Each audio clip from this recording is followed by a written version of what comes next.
Woo! What up, what up? Good morning. Good morning. Happy Monday. Happy Monday. What's going on, everybody? Hope you had a great weekend. Happy belated Father's Day to all the fathers out there, because I wasn't around to say it. It was a busy weekend too, man. I wasn't around on Discord very much or anything either. It was a pretty busy weekend, so apologize for that. But it's good to be back, man. It's good to be back, baby. We got the news this morning, and then we will dive into some V-Rising today, man. We'll catch up on hopefully the majority of the more important things we missed this morning in our news segment from not doing news over the weekend. I've got our timeline set up from doing searches on the old interwebs here for Friday through today. So hopefully we'll catch everything that we didn't get to take a look at since I've been gone over the weekend. All right. On that note, man. Again, happy Monday. It's good to see you guys. It's good to be back. Let's go ahead and dive in here and see what we got going on in the world of video games. Wick, what's up, dude? First and foremost is what we're jamming out to this morning. Bullets per minute, baby. Bullets per minute. Amazing game. Amazing soundtrack. Soundtrack's just full of bangers. It's not real long. It's like 12 songs. I guess it's not short, but it's not as long as some video game soundtracks you'll come across, right? So, but this soundtrack's amazing. We listen to it a lot because I love it. And the game's dope. Indie developer, roguelike, rhythm-based, first-person shooting game, and it is a lot of fun. So I highly recommend you go check it out. I'll kill the music for now, and we'll get into our search here for video gaming news. Cool. Let's do this. How was your weekend, buddy? Avowed Dev has good news for those upset by graphics, huh? I wasn't upset by the graphics. I was upset by what I found out this game was going to entail.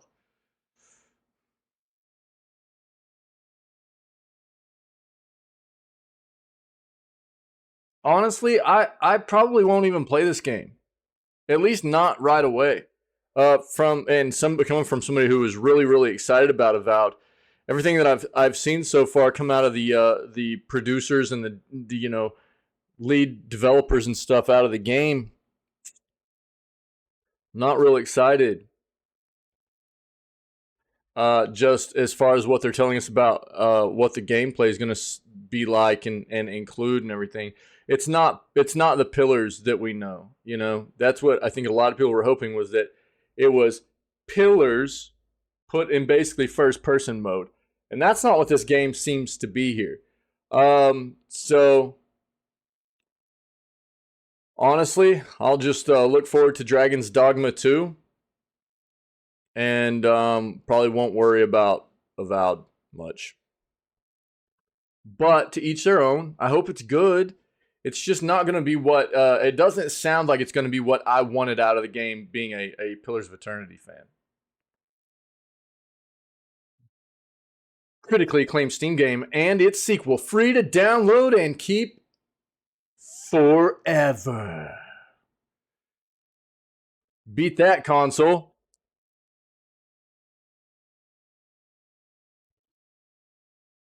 Hey, man. I don't know. I mean, you're probably trolling, but you think all I do is take time off, so I don't know.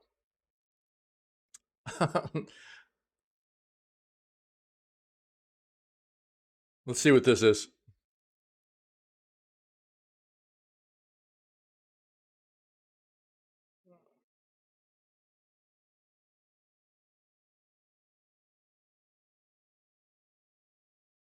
We will be the last man standing in physical video games.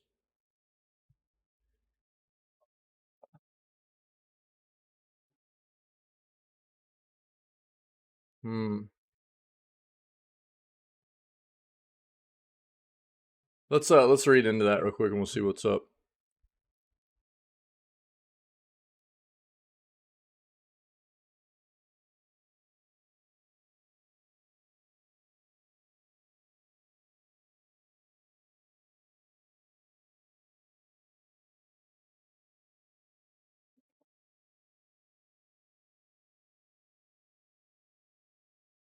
5 games confirmed for Game Pass in July.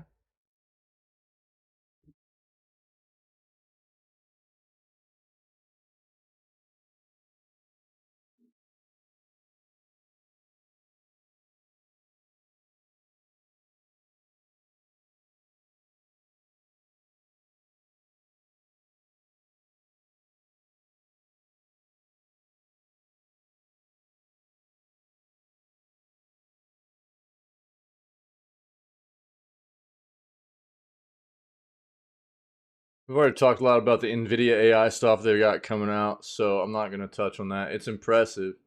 If it's actually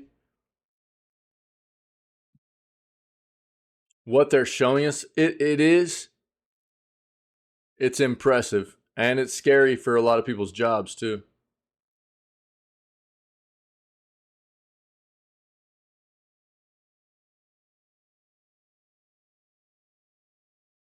Because horror games rock.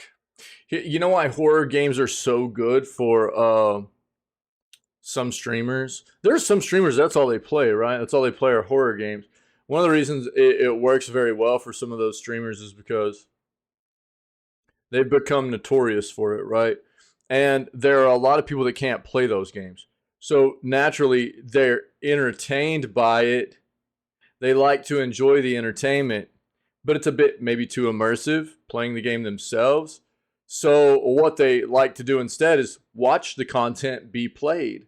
So it's been a very good thing for certain content creators to just become known as a horror video game, a horror genre streamer, you know?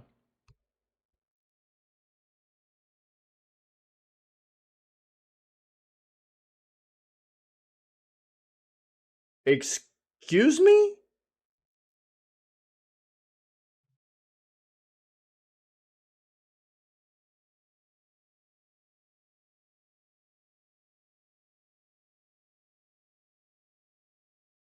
For real? Dude, I had not heard about this yet. Zowie, dude. I mean, I know that's not necessarily video games, but it's big news for content creators and people are scared of Twitch, dude. Twitch is getting scary. I think you're going to see more and more and more big name content creators move away from Twitch. They don't want anything to do with it anymore, really. That's a big blow to Twitch, though, dude. If Kick is sustainable, it doesn't end up dying out like so many of the other streaming services we've seen. Having XQC over there is flipping huge, and it's a huge shot uh, at Amazon and Twitch. Having XQC move over to Kick. Yikers. But I mean, to be fair, Twitch is doing it to themselves. Really.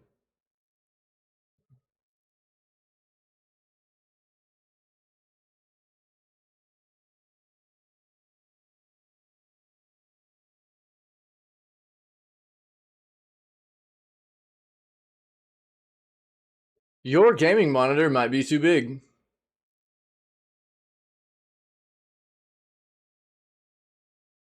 Talk about this a lot. A lot of it depends on how close you sit to your monitor. But there are a lot of things to take into consideration. How close do you sit to your gaming monitor? Is it curved? If it is curved, then you can go a little bit bigger. There are some different things to take into consideration. Let's take a look at this and see what they have to say real quick. Get some people some good info there, maybe.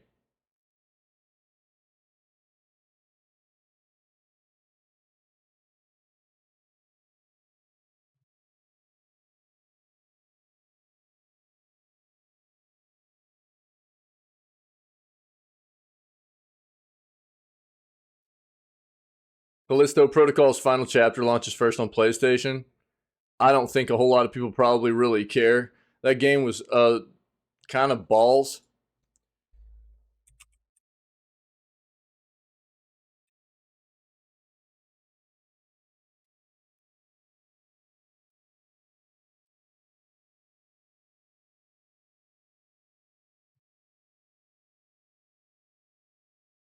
Kappa.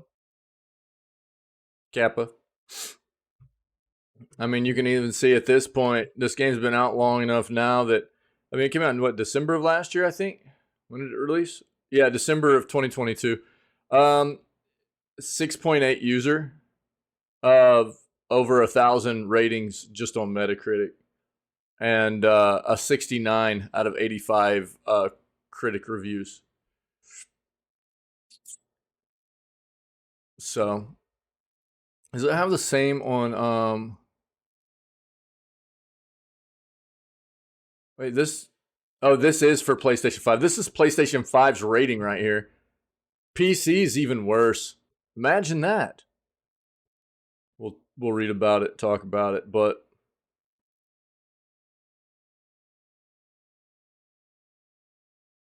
why Halo wasn't at the Xbox Game Showcase? Because it's in disarray right now. 343 Industries has been taken off that game. If you guys don't remember, 343 Industries has been taken off of Halo as the primary developer of that game. Xbox said earlier in the year. Xbox said, you haven't been doing the job we need you to do, so you will hang around as like an advisor role on the game, but we're going to be finding another development team to kind of take over take the reins, if you will, here for Halo moving forward. We haven't really heard anything else on that front since, but that's why Halo isn't at the Xbox Game Showcase, because they're trying to figure out how to revamp it right now.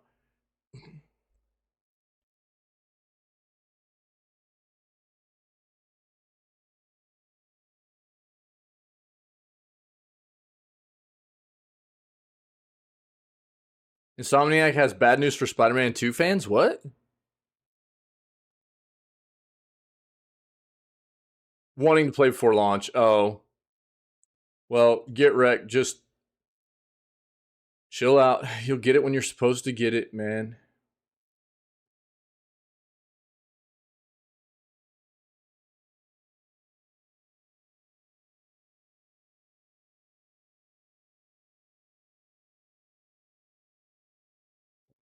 Oh, yeah. Steam Next Fest took place over this past weekend, didn't it?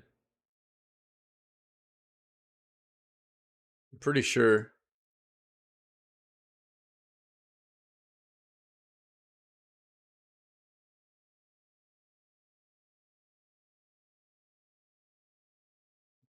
But they didn't actually.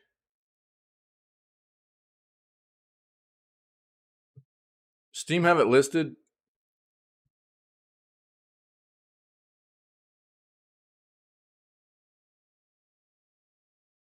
No. Weekend Spider-Man deal. I haven't even seen Steam in the entire weekend. I didn't even turn my computer on whenever I got home last night. I had other stuff I had to get done.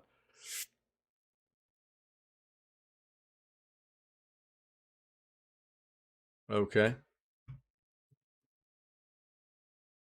I thought it was over this past weekend. Was I wrong?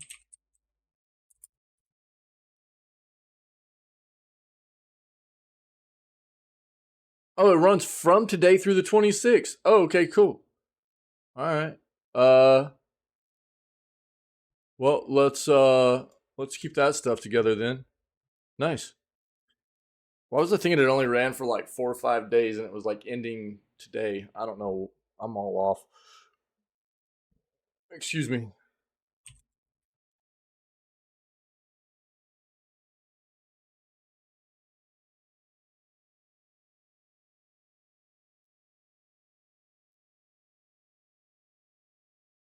Uh-oh.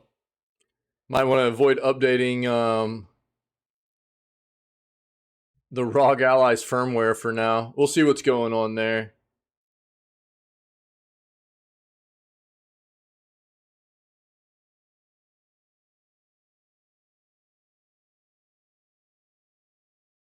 We already knew this, dude. That's what I'm talking. That's what I just got done talking about. We knew this a long time ago. 343 will continue to be kind of like part of it, but they're not going to be the main developer on Halo anymore.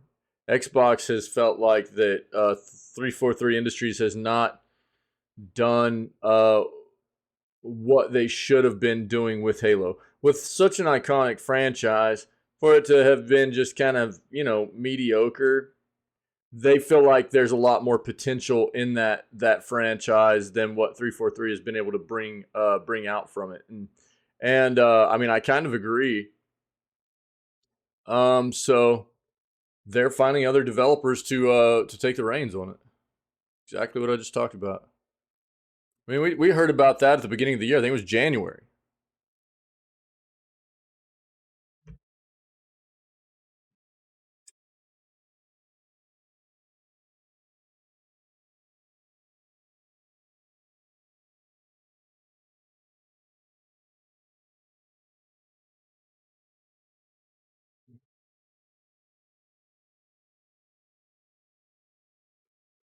I will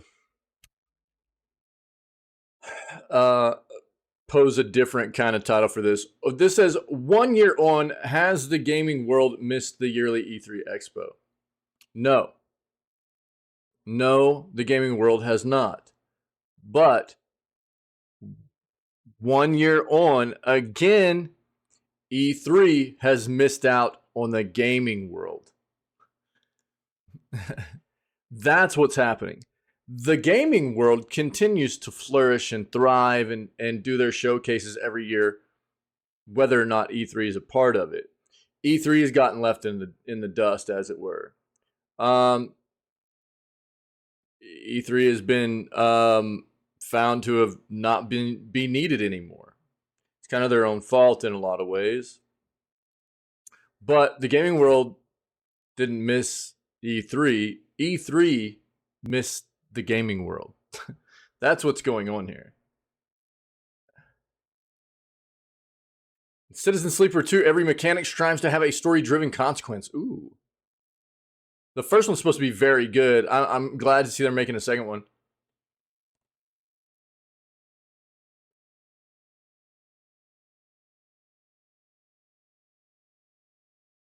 Steam's new top seller is 2023's biggest surprise so far? What are we talking about here? Steam just got the single most useful feature ever added. What's that?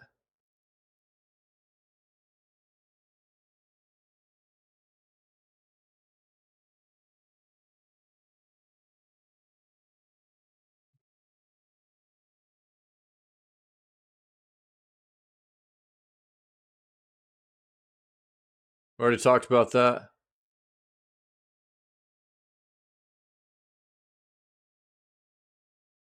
Now that we're friends again, is it okay if I pet you? Thanks, dude. What's up, man? Vault. My dude. What's going on, man? Thanks very much. Chaplin 707 just resubscribed for 4 months. Incredible, Doc. Thank you very much, my friend. What's going on, buddy? Happy Monday.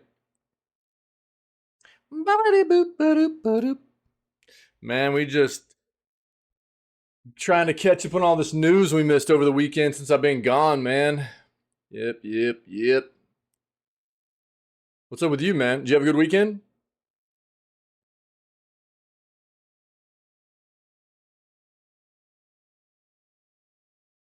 Dude, Friday the 13th game is actually shutting all the way down. It's going to be delisted. We knew they were making a new one. That probably has something to do with this.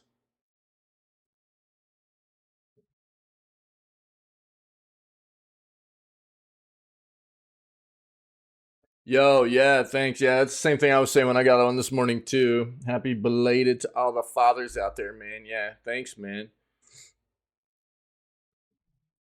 Absolutely.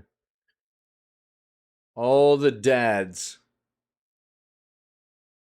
We've already seen a lot of the outlaw stuff for now. We'll catch up with more of that as we get more info on it.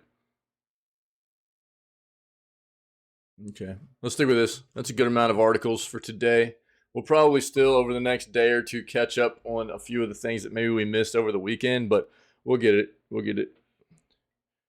What's up with you today, man? What's going on? Thanks again for the Subarooski, dude. Appreciate it. In Citizen Sleeper 2, every mechanic strives to have a story-driven consequence. Interesting. Chilling, minding my business. What's my weakness? Games. Okay, sorry, couldn't help myself. Citizen Sleeper 2, Starward Vector builds on its predecessor to create more types of storylines that can only be resolved with the roll of the dice.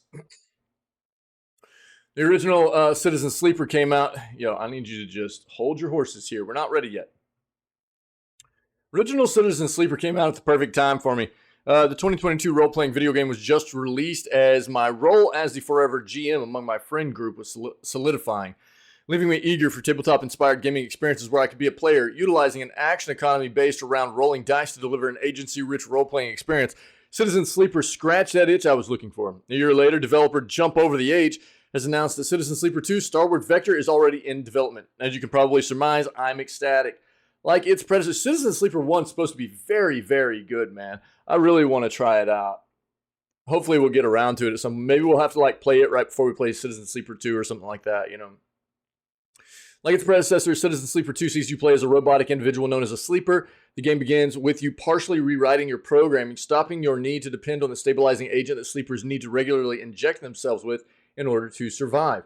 However, the process is interrupted, causing you to experience memory loss and suffer multiple malfunctions in your body. As your health continues to decline, you team up with a friend you no longer have any memory of and take off on a ship, jumping from location to location in order to stay one step ahead of the gang leader hunting you down. If you guys didn't get to see this, check this out. This is going to be the trailer for Citizen Sleeper 2, okay? We saw this during the showcases here recently. No, get out! They haven't finished it! Oh, Sleeper's finished, aren't you? We had a deal, Sleeper. And yet... Boo, no caption, sorry guys. Risking it all to try and break our contract to end your dependence. Just wanted to use them. Vault, how stoked are you getting for Nothing Starfield? wrong with being a tool in a time Buddy. of crisis.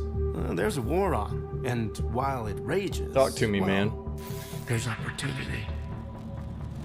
I thought you were an opportunity sleeper, desperate, on the run, a hard worker with certain needs.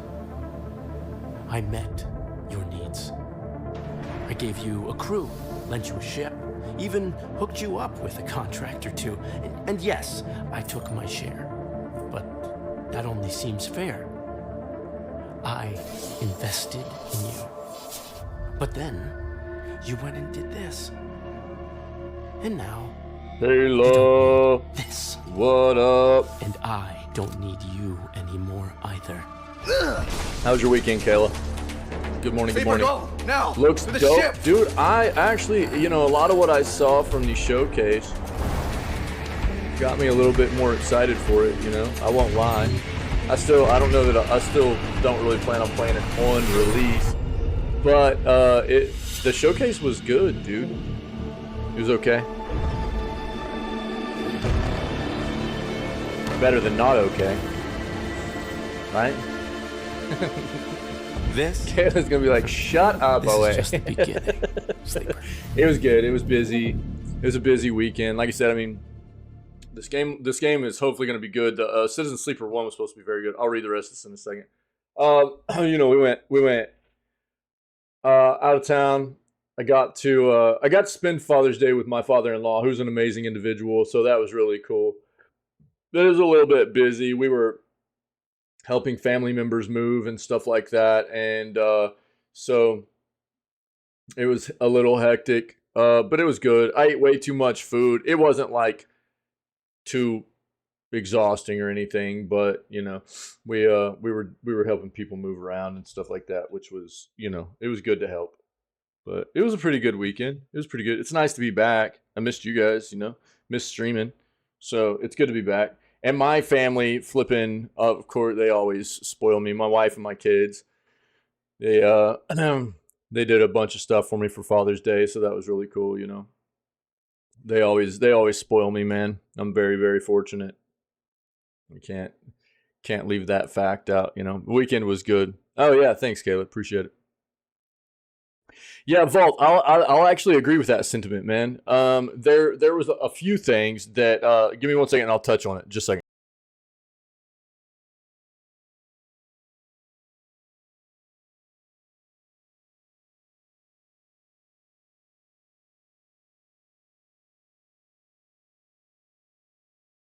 Sorry, guys.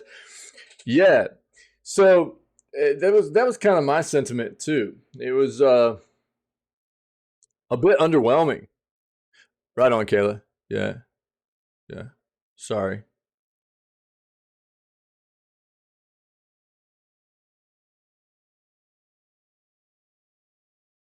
Don't know everything behind that, anything really, but I can only imagine it's probably a, you know, some, you know,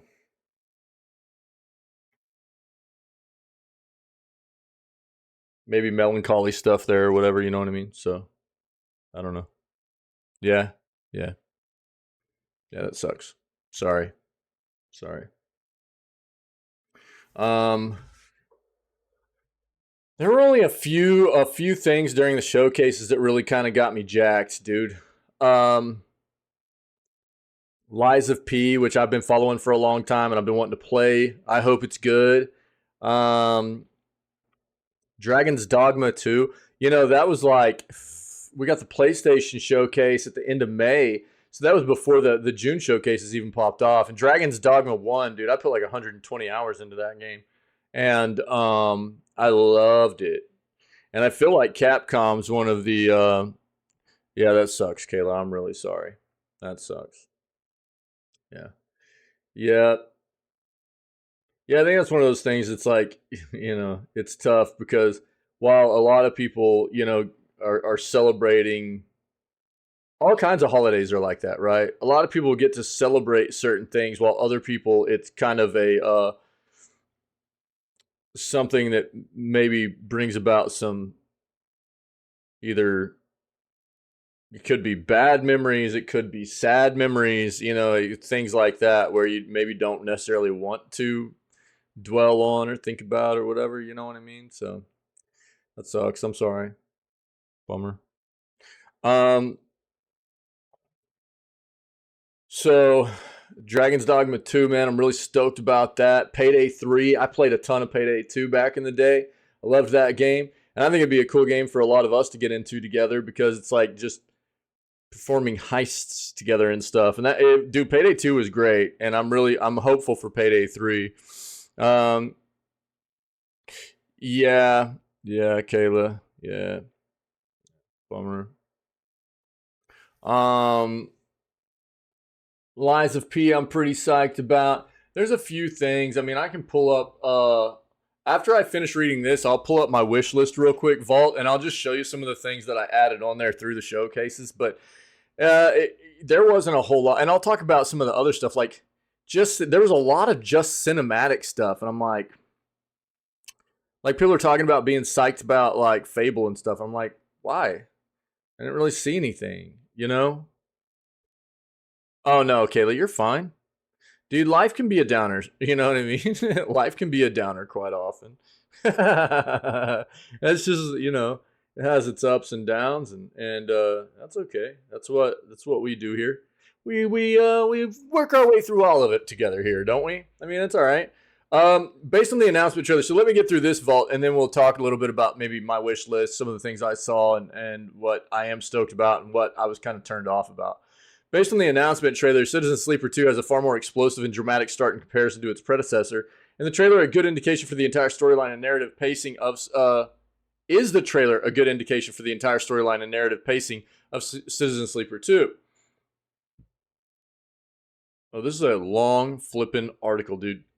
Holy crap.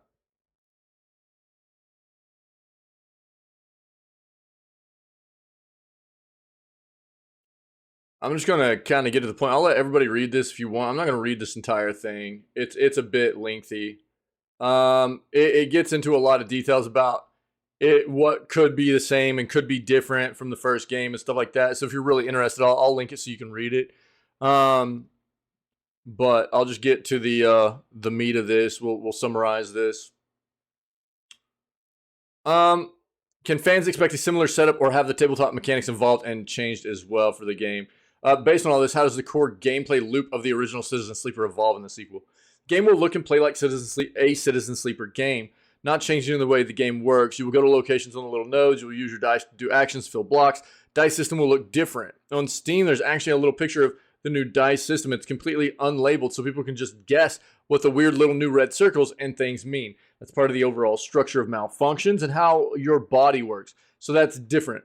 Then also, because there's more focus on the ship rather than being a single location and one node that you click on is a place with multiple locations like the bunks, the engine, things like this.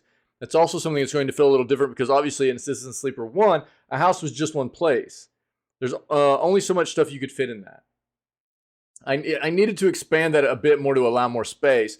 Then with changes to the drive system and the skills progression, there's a lot of stuff being added on top. So the focus is slightly shifted more towards the ship gameplay. That affects the kinds of things that happen. But in terms of core gameplay loop, I'm keeping that. Nice.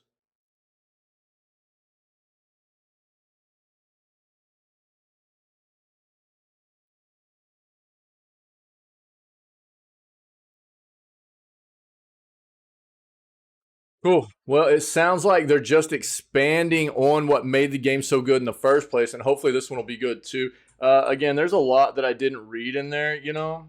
Yeah, Vault's absolutely right. You know what I mean? That's life, dude. And I mean that's what this community is supposed to be about. We're here to support one another. Everybody goes through highs and lows, dude. That's life. Highs and lows, baby.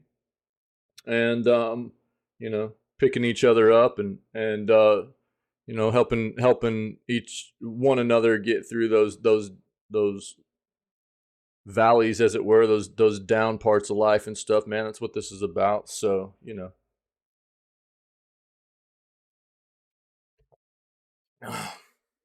But there it is. Oh, okay, cool, Kayla. No.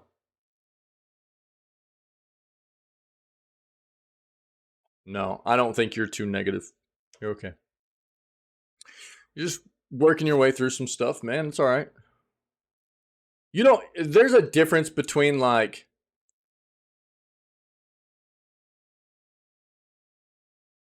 people being like a negative Nancy, as it were, where they put a negative spin on everything or whatever, and just somebody, you know. I'm glad that you feel like you can be in here and be comfortable enough to let us know that you might be dealing with some stuff and lean on us for a little bit of support and uplifting. That's what this is about, right? So, you're fine. Don't even, yeah.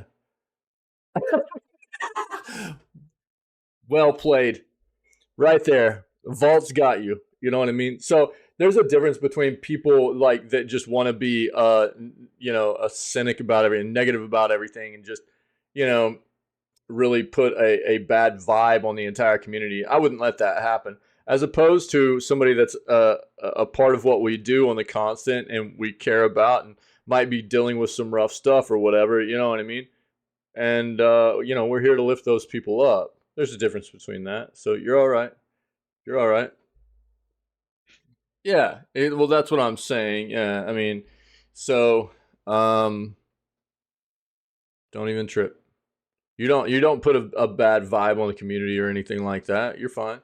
You know, we all deal with things from time to time, and it's nice to have a support system in some form or fashion anywhere. And that's what I mean. I know that this is like a online community, a virtual environment, and everything, but it doesn't mean that we can't also be a caring, loving community for one another. You know what I mean? And lift each other up when we need it. I mean, that's what this is always supposed to have been about. So, you know, you don't need to, you know,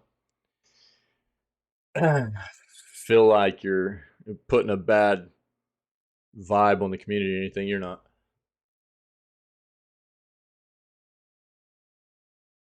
Oh, dude, Vault, I'm so sorry, man. Yeah, usually time does heal. Time does heal, usually random up.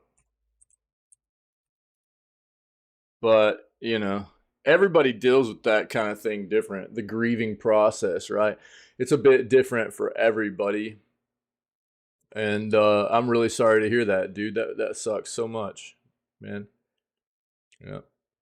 In my experience, dude, there's very, very few people in life that you can, you know, rely on and call a true friend, you know? Dude, that's a brutal loss right there. Yeah, it's a brutal one. What's funny is it's usually those times where you struggle and you need people the most where you see people push away from you, in my experience anyways, you know, which is super unfortunate. It's usually those times in life where I've been down and I've needed support and I've needed people where I've actually found out who my real friends were, you know? And unfortunately, I mean, but at the same time, at least it helped me see clearly and realize that there aren't a whole lot of people in, you know, there. Certain times it's helped me see people for who they really are, and that maybe they weren't as good of friends as I thought they were, or you know, things like that. So it's one of those things, man. It's one of those things.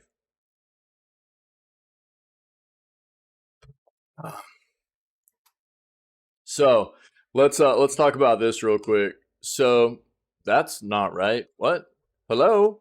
There we go. Go to my wish list real quick, Vault, and we'll take a look at a little bit of this.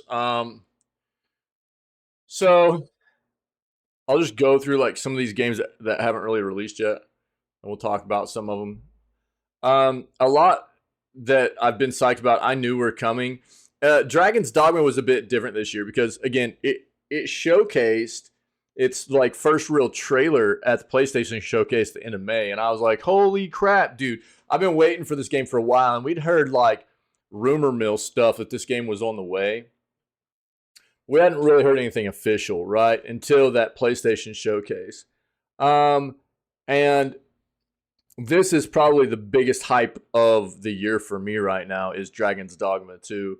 I'm really, really psyched for this game. I loved the first one. I thought it was amazing. They've got some very unique things that go on in these games, as far as stuff that I haven't seen in other games before necessarily, like with your pawns, where you basically have like an AI driven companion, but it's totally customizable, and you can basically put it online for other people to bring into their party as well, because it's a solo game, right? It's a single player game really. But what it is they have this mechanic where you've got this pawn, this like companion for yourself aside from your main character, and you level them up, you put gear on them, you assign them classes and abilities and skills, you know? Yeah, you know about it. Yeah, dude, the pawn system was super, super cool, man. And they're getting, you know, that's going to be part of it again, dude. I loved that. So, you know, I'm really excited for Dragon's Dogma 2. Dude, it looked like Dragon's Dogma 1, but new. You know what I mean? They're saying the world's supposed to be like 3 to 4 times as big as the first one. Dude, I put a ton of time. I was just totally immersed in that game for a while. Like 120 hours I think I put in. Let's see real quick. Where is it? Yeah, 130 hours back in 2016, dude. Yeah, I loved that game, dude. I loved it. So I'm really excited for the second one to come. That's a big one for me. Shadow Gambit actually looks pretty cool. If you haven't seen this, it's kind of like a think XCOM a little bit. Check this out. Have you seen this? Yo, dude, that was a left click, bro. What are you doing? What? Steam, what the crap, dude? There we go. So strategy RPG, tactical RPG, right? So think XCOM, turn-based kind of stuff here. Oh yeah, Vault, yeah. They had a lot of like in the way that certain characters can, as they level up, get abilities to like take down certain creatures, and different creatures have different vulnerabilities. You know, like the Cyclops' eye, you can get up there and like stab him in the eye and stuff, or things like that. You know, there was all kinds of really cool stuff in Dragon's Dogma. Perfect mission. Do you Oh, enjoy is stealth the games volume? where you can observe your enemies and sneakily outsmart them with a So one of the mixture characters actually distractions, runs around with a big treasure careful chest on his timing, back, and he has no head. Like, dude, look, this guy's a skeleton. Do you like strategy games that offer a focused experience with unique encounters solved by a mix of experimenting and carefully considered tactics? Always a pleasure. Dude, he just shoved that guy into a cannon and shot We him at love playing another these games guy. too. I've not And for seen over that 8 yet. years, we've made stealth strategy games which combine our favorite parts of each genre. Dude, this game looks pretty Design our cool. games so you can experiment and discover your unique solution to every encounter. Enjoy death. It's gonna last a while. We first revived the stealth strategy genre with Shadow Tactics, and followed this up with Desperados 3 to critical acclaim. Not too shabby. Shadow Gambit is our latest, where You're you like play the a cursed crew pirate of like the Red Mani. ghost Using the pirates ship's sailing time around on a manipulation ghost ship powers and stuff, unique magical skills and of like your crew, going and doing you'll go these on a like heist across a missions variety and of everything. I don't islands know to what the find a story is mysterious behind it treasure, really, but all while being hunted by the Inquisition of the Burning it Main, looks pretty a devout cool. army This that is one I've inspires seen cursed recently at the pirates showcases. I was like, oh, this looks kind of Face neat, the man. maiden's wrath, pirate.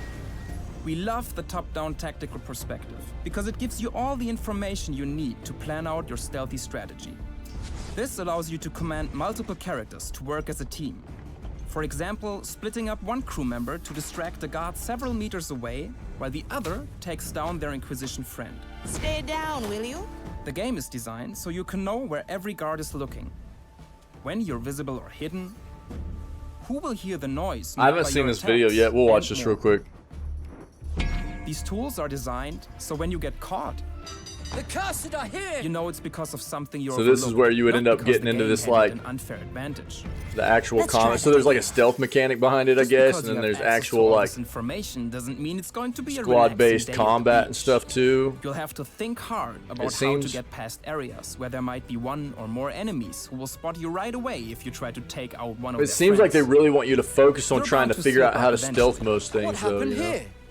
That's why at any moment Yeah. you can use Yeah, the exactly, Red Vol. Mali's Yeah, I magical agree. I time agree. manipulating powers to reset time and retry an encounter. See you on the other side. We Ouch, want you dude. to feel like a mastermind after experimenting gonna shove him in and the cannon? executing a beautifully planned attack. I like your way of doing things. It looks like they really want you to Key focus part on of our stealth game's though. design is your ship's magical ability to completely stop time so you can think of your next move.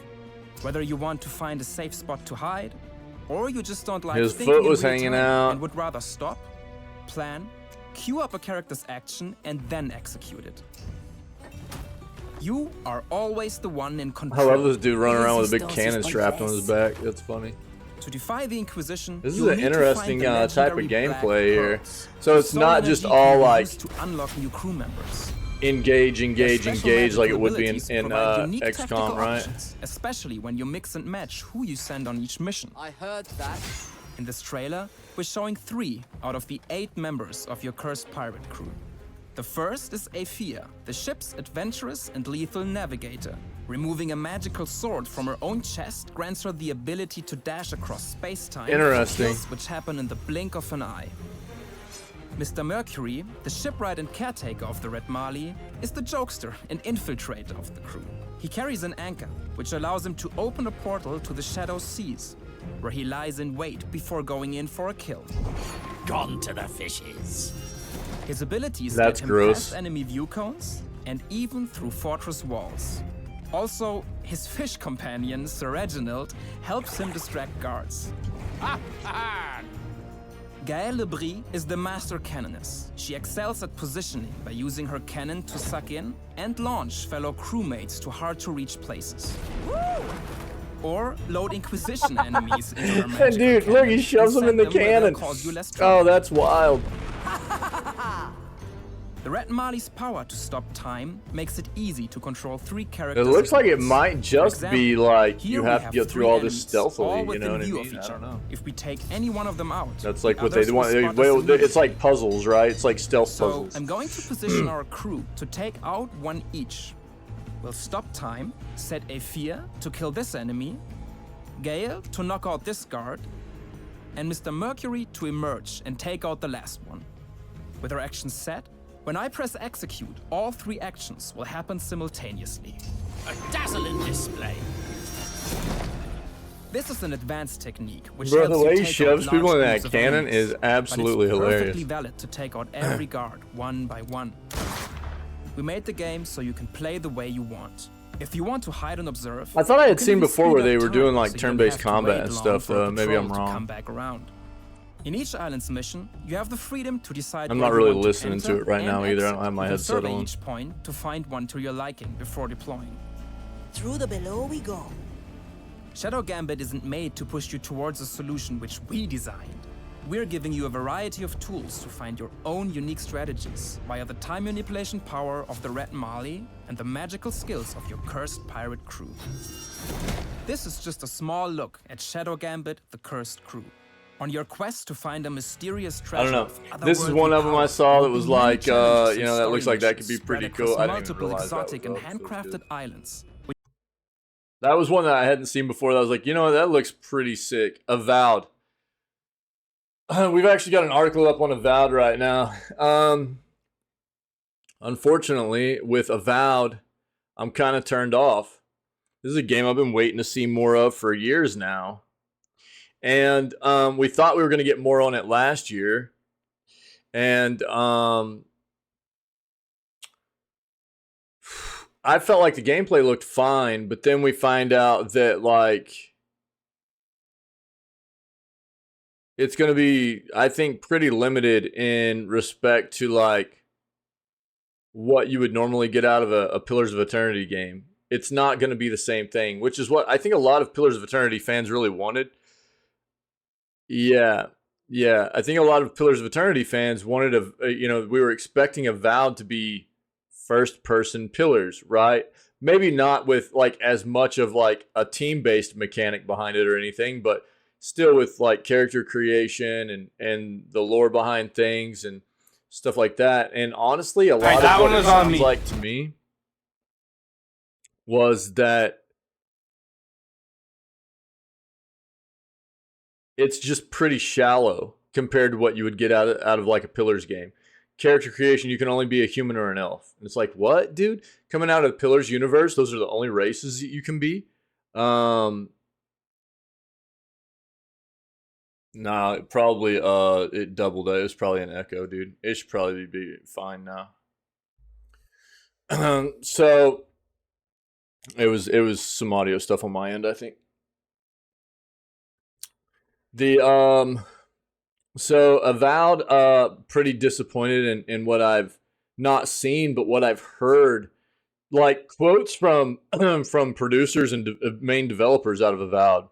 I'm not real psyched about that anymore. Senua's Saga, Hellblade 2, I was also pretty turned off because it was like,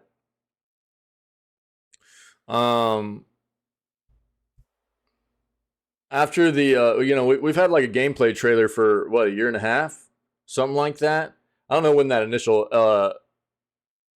Hellblade 2 trailer came out, but it was very good. And it showed off gameplay. It showed off how there's like cinematics in between the gameplay and stuff like that. It showed off Unreal Engine 5 being used, and it was really, really good. And then this year, all they did was show off like a cinematic cutscene. It's like, wait, why are we only getting a cinematic cutscene now after we've already been given some gameplay stuff? Like, that's just super weird. I don't know, like, how anybody was supposed to get hyped off of just seeing a cutscene for Hellblade 2 after we've already seen some gameplay and stuff. That seems really weird to me, and that was a big turnoff for me about Hellblade 2, unfortunately. I don't think it is either, but it was also just really, really disturbing that, like, all they did was give us this new, like, cinematic trailer. It had no gameplay in it at all. That's really weird to me. It's like moving backwards for like getting people hyped up about the game and showcasing the game and stuff. It didn't make any sense to me. It was weird. Lisfanga actually looks pretty cool, dude. This is, I think, an indie game. Lisfanga it's got like some Hades vibe to it.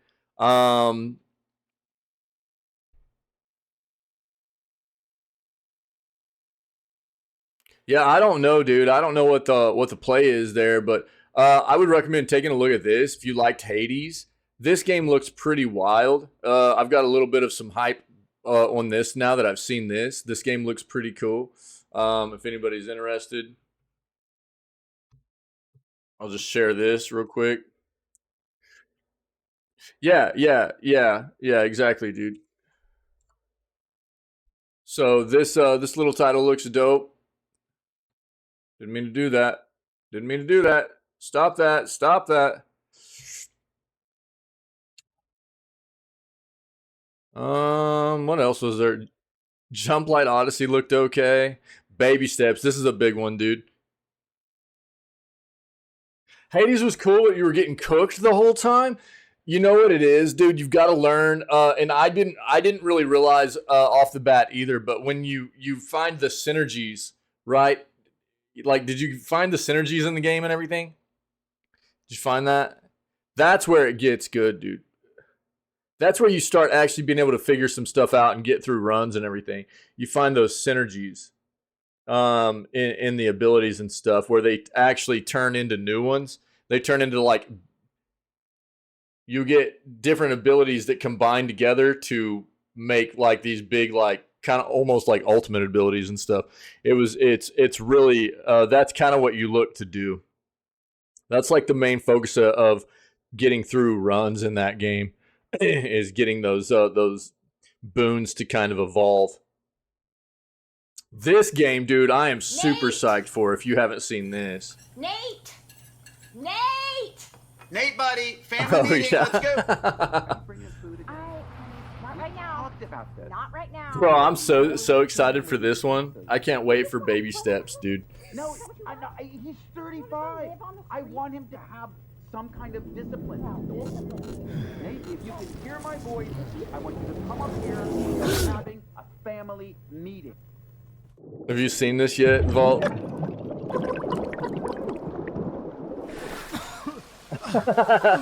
Look at this, dude. Yeah, Joe, this is from what was the other game they did? Getting Over It, right there. Getting Over It, dude.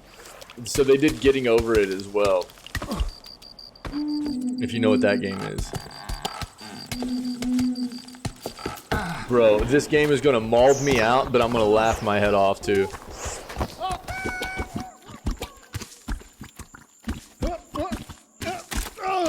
Oh, yeah, you saw it? Yeah, dude. It actually looks like we're playing as Wick, dude. Wick, did you model for this, dude?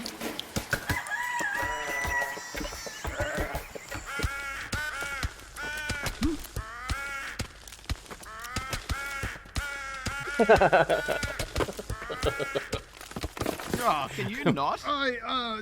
It's just I didn't. Yeah, let's go back in time to when you didn't. No, I was just trying to catch it with my.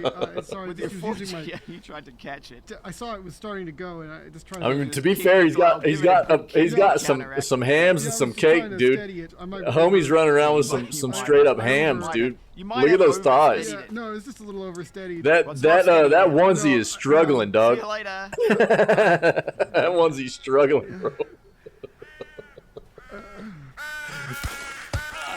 I think this is gonna be great, dude. I think this is gonna be fantastic. I'm really psyched about this. It's gonna be so stupid. Put some shoes on? Yeah. But then he probably wouldn't be able, it'd be easier for him to walk, and that wouldn't make sense, right? So that one looks cool, man. Wizard with a gun looks pretty cool too.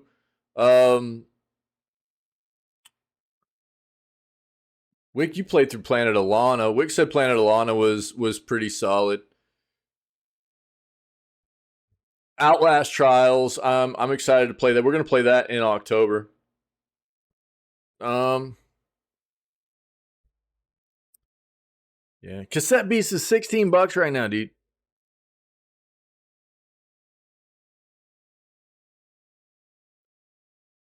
Yo, this is a big one to get psyched about. Have you seen Unrecord, Vault?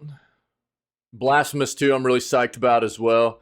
Blasphemous 1 was awesome. You know, platforming Metroidvania game. Blasphemous 2 is on the way, August 24th. I'm really psyched about that. Unrecord looks stupid real, man. Oh my god, it looks so ridiculous, man. I think everything else is kind of just... Oh, these are some that I'm really psyched about too, though. Wrestle Story and Wrestle Quest. Both of these games look pretty dope, and I'm not even a big wrestling fan, but it looks like a cool way that they've introduced RPG mechanics into this whole like wrestling vibe and everything. Both the games look pretty different from one another, but they both look really cool too, man. So the Wrestle Story and Wrestle Quest, both those games look really dope. Lies of P, I've been psyched about this one for a long time, and I'm even more excited for this to come out. I hope it's good. Premise around it's very, very intriguing and dark. I like that.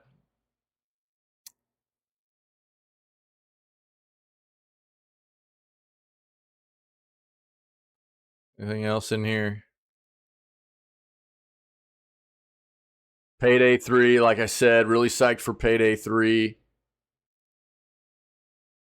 I played the beta of Once Human. They're saying it's supposed to be out at the end of this year. Dude, this game was a lot of fun. The Invincible it does look cool. It's like I can't tell. You know what I mean? It's like one of those games where it looks really good, but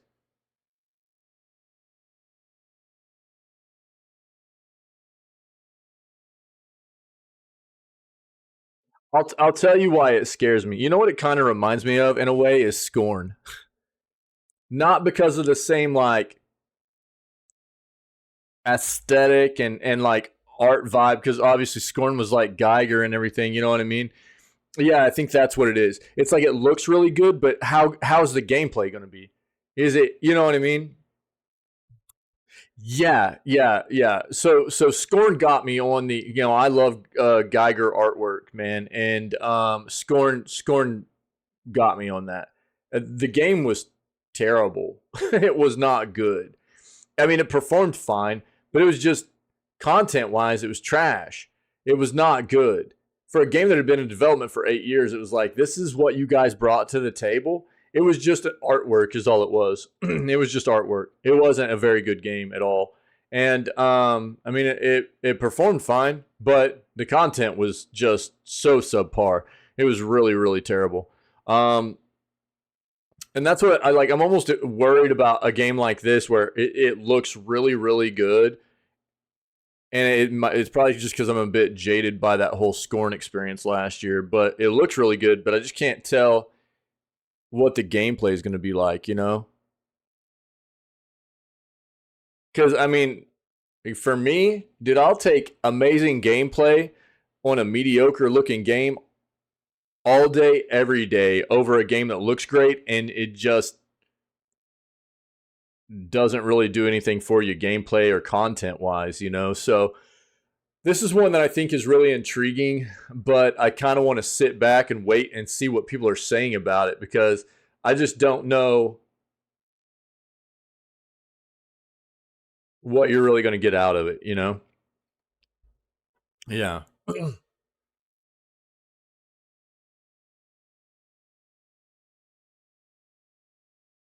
Post-trauma looks a little bit gnarly. I don't think we saw this at the showcase, though, did we? I don't think so. I've got a bunch of stuff in here that I've been waiting on for a while. That Payday 3, dude.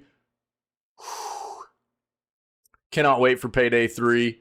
I'm really hoping we'll get some other people in the community that are interested in playing this, because playing this game with people is a lot of fun, dude. Pulling off heists with people, with like friends and stuff, it's a lot of fun, dude. I love this game. Is really the second one was awesome. I loved it.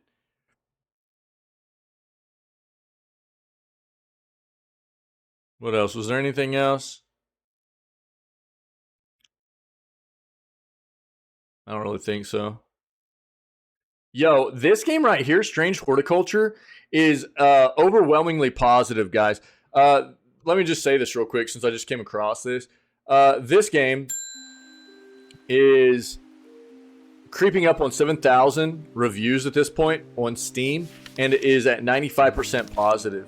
and it's on sale right now for $9. My daughter played through it and finished it and everything, and loved it. Said it was awesome, like amazing. So I'll let you watch the end of this real quick, and you know, if you're looking for like a chill little game that like got some puzzles, and you know, it's like kind of The people of Undermere visit puzzle strange exploration, nature, horticulture relaxing, it's with got some many mystery to it requests. and stuff, then this might be a Some vibe seek to look remedies for into. their Dude. health, My daughter said it was or to help awesome. them sleep. Loved it. Some need the And perfect it's reviewing gift very, to very make a new well. friend. That's a pretty low price point too. Some simply wish to scratch the ears of the store's cat, Hellebore. All are searching for something. As for me, I spend my I've been days thinking about it, collecting dude. and I'm trying to figure it out. identifying their unusual I'm plants trying to for figure it this out. It's probably going to be pretty soon, actually, Tinwin. Winter Probably be Wolf pretty to soon. repel Yeah. insects. Pavilium to open any lock. Honestly, I was thinking this Jacob's morning, Wife to find what is and lost. Daisy Dock to grant courage. I don't know Long Veracant to lift a curse. what is end Most who game visit for my V shop have Rising, small dude. and simple needs. Though I mean, sometimes they can be Is it just mischievous, like getting through all the even acts? Is sinister. that all it is? Occasionally their stories Getting intertwine, beating all the offering me a bosses, glimpse at larger events. and then you're just like at the I end of aim it. to serve them all with Obviously, I wisdom think that if you're in a and discretion. PvP server, that's where a lot of But it even ends I up can be being swept focused into on, the right? deeper and darker mysteries That's all it of is, really taking out Undermere. bosses and stuff. There are Yeah, whispers yeah. that the leader of the local witches' coven has I died might under ramp down V mysterious Rising. circumstances. Ramp down V Rising, focus on Grounded, and really try to get all the story done on Circumstances that happen to Grounded. require the And expertise of a at horticulturist. that point, From this might be like the hypnotic last week of hallucinogens just to being powerful hard on V poisons. Rising, actually, I can use my plants to influence the mysteries around and me. looking at what we're gonna do next. For good, Which would or be finishing for up ill. Shadows over Loathing first, finishing up Grounded, and whatever else might be coming. Right, yeah, that's what I kind of figured, Tinwin. Yeah. What's up, buddy? How you doing, man? How was your weekend? That's what I kind of figured, man, is it's like just, The people you know, of Undermere. basically focusing on progressing as fast as you can with getting through the bosses and everything like that. And then, you know, if you were on a PvP server, that would probably be the focus of it, right? Factioning up and being involved in PvP wars and that kind of thing. Yeah, grinding for whatever else you might need, you know. So yeah, cool, man. I've gotten a really good taste of the game at this point, and I enjoy it very much. I don't really plan on getting into the PvP side of it right now. We got a lot of games coming our way, and if I was at like in a lull and needed something to play, then I would consider just keeping going with it. But we've got a lot of stuff on the horizon here, and we've got a lot of stuff on the schedule too. So with the V Rising stuff, there's always the potential to dive back into the server that we have going and get all the way through all the bosses and stuff whenever we have like maybe some downtime or whatever. But I've gotten a really good taste of it at this point, and I really enjoy it. There's just a lot of other stuff I'll probably want to focus on, and I need to get the story finished on Grounded too, so I'll probably start focusing on that more. So this will probably be the last week of really hard V Rising stuff, and then we'll kind of probably push it aside and just use it as like a backup game to have some fun in occasionally or whatever if we need a little bit of some free time stuff or something like that. Probably something. This game though, guys, reviewing very well. It's on sale, 40% off right now, and again, my daughter played it, said she loved it, said it was awesome, thought it was really cool. Here, keep going with the news. So that's probably the play, Tinwin. I'll take a look at the schedule probably tonight, and I'll let you know. I'll probably try to get it thrown in the schedule as soon as I pivot away from V Rising. That way we can finish it up while we continue to play Grounded as well. So it'll kind of take the place of V Rising a little bit until we finish it up, and I'll be focusing on Grounded, getting Grounded kind of story-wise completed. Will be the push, and then we'll move on to something new. Steam's new top seller is 2023's biggest surprise so far. There's a new top seller on Steam. It's a video game you've likely never heard of. Unfortunately, the game in question does not support the Steam Deck. But despite this, it's still currently outselling Starfield pre-orders, Street Fighter 6, Cyberpunk, Call of Duty Modern Warfare 2, the Steam Deck itself, and other top-selling PC games on the Valve platform. The new hit game is called BattleBit Remastered, a low-poly, massive multiplayer FPS that should scratch the Battlefield itch that Battlefield 2042 was unable to scratch for gamers because you were stuck in the environment the whole time. I know they fixed it, but, you know, a bad release is a bad release, dude. A lot of people don't get over that, man, and it's got to stop in the industry as far as I'm concerned. Yeah, it was horrible. Yeah, it was really bad, dude. I didn't even need to play it. I just, everything that I saw from the release of it was like, oh, dude, this is rough. Really, really rough. The Steam game has only been out for 2 days, and it had minimal pre-release hype. I'll pull it up in a moment. But that hasn't stopped it from quickly becoming one of the most popular games in the world right now. How long this success will last remains to be seen. Right now, the game is in Steam Early Access, runs at $15 US, and boasts a very positive user review rating. More specifically, 88% of over 5,000 user reviews rate the game positively. In 2 days, over 5,000 reviews? Jesus. Developed by a three-man team consisting of Sergeant Okie Dokie, Velasquez, and the Liquid Horse. Is that like kind of almost like a water bear? Like a liquid horse and a water bear. And what's next? BattleBit is, as noted, a low-poly, massive multiplayer online first-person shooter. Features destructible environments, proximity-based voice chat, and supports for 254 players per server. Kelpie? A polished turd is only a shiny turd. Yo, Vault, agreed, dude. Yeah, very, very well stated, man. What is this? Have you guys seen this? It's Minecraft. It's FPS Minecraft, dude.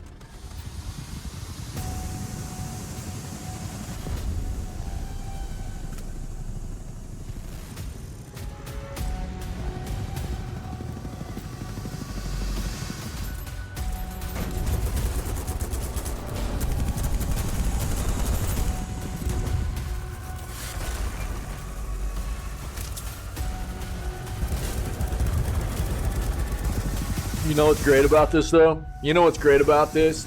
Is like EA and DICE come out with Battlefield. It's a hot piece of garbage. How much time do you think they put into the development for it to just still be a piece of trash? And how much do you think their budget was? You know what I mean? It had to be stupid. And then you got three individuals that made this game, and it's just killing, dude. You know? It's like that perfect example of like, just because you got a big studio and a ton of resources doesn't mean you're making something good, man.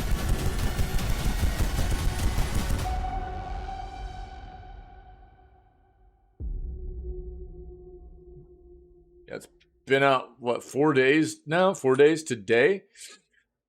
Low poly Battlefield clone is actually much better than the latest Battlefield games from DICE, reads one of the aforementioned user reviews. You might think this is a joke when the game looks like Roblox, but if you can get over that fact, you are getting a very enjoyable game with a lot of content and some amazing features. I mean, here's the thing about the low poly stuff, though. What this does is it makes it to where a lot of people can play the game that might not have, like, you know, solid rigs, right?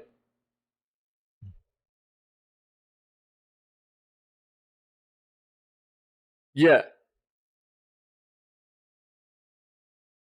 right. Yeah, exactly what I was just getting at, Timwin, right? Yeah, absolutely. I mean, that's one of the things that's always been so good about a game like Minecraft, right? That's one of the things that's kept it being so popular year on end, man, is the fact that it doesn't require, I mean, you can basically play that game on a potato machine. You know what I mean?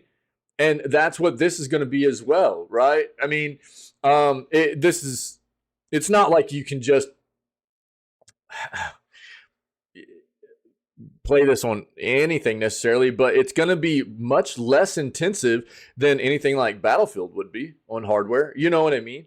There's still going to be hardware usage and stuff. Obviously, it's a very, you know, getting all those people into one match, and you know, there's going to be a lot of, you know, tracer kind of blooming effects and things like that. But you know, it's nothing near what. And the thing is, it's gameplay, dude.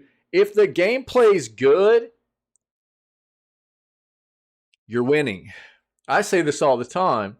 I'm not near as worried about the visual fidelity of a game as I am of how good the gameplay and content is, right?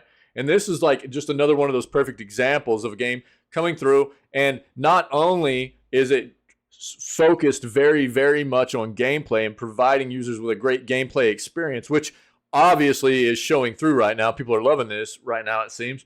But the way they've done the graphics allows more people to get in and be able to play this game because of the lower end requirements, right? So, yeah. So this game has been in development for over 7 years now, which explains how 3 developers were able to create the game, which looks poised to be one of 2023's most popular PC games. At the moment, there's no word when the game will come out of Steam Early Access or any word of when the game could release on other platforms. If it sustains its success, the ports of the game seem inevitable, though they may have to come from another team. That'd be up to the developers, though, wouldn't it? Let's see this real quick.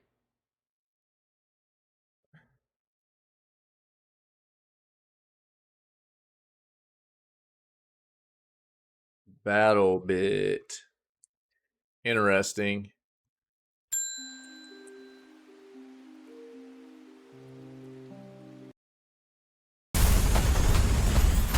Oh, dude, they've almost hit 10,000 reviews now, guys. This just went early access 4 days ago.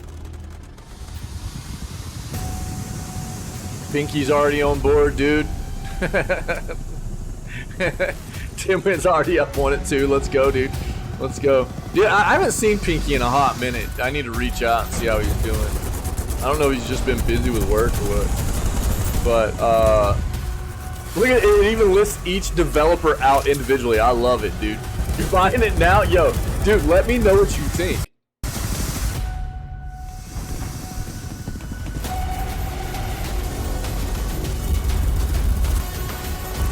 I wonder, here, let's read about it real quick. Here, I'll pause this for a second. I'll link it too, just in case anybody needs it. I think everybody's already hit the site before I even go out there. But, early access, yeah. Plan is to remain in early access likely for 2 years, giving them sufficient time to refine the product based on user feedback. So they're looking to listen to the community about what the community wants, right? Duration isn't fixed. It's a projection of the time that we believe will allow us to deliver a high-quality, user-centric product.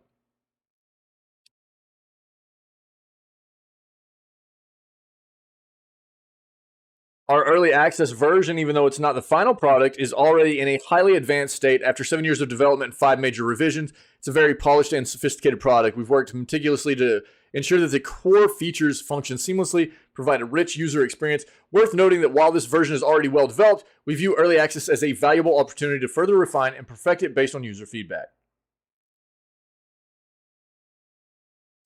Will the game be priced differently during and after early access? As of now, our plan is to keep the price of the game consistent during and after the early access phase. However, this could potentially change depending on a variety of factors such as added features, popularity, probably. It's very popular right now.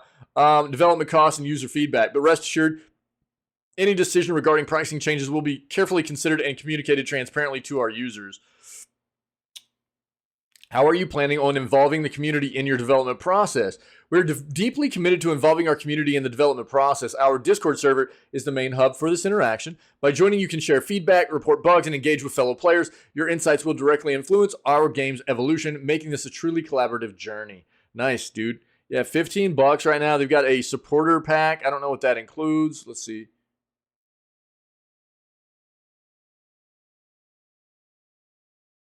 What's the supporter pack? Shush your mouth, dude.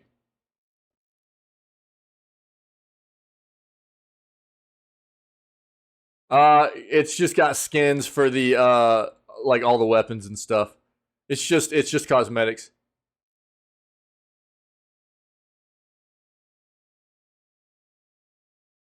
The pack does also feature content for non-released content already. It will unlock once the items go public.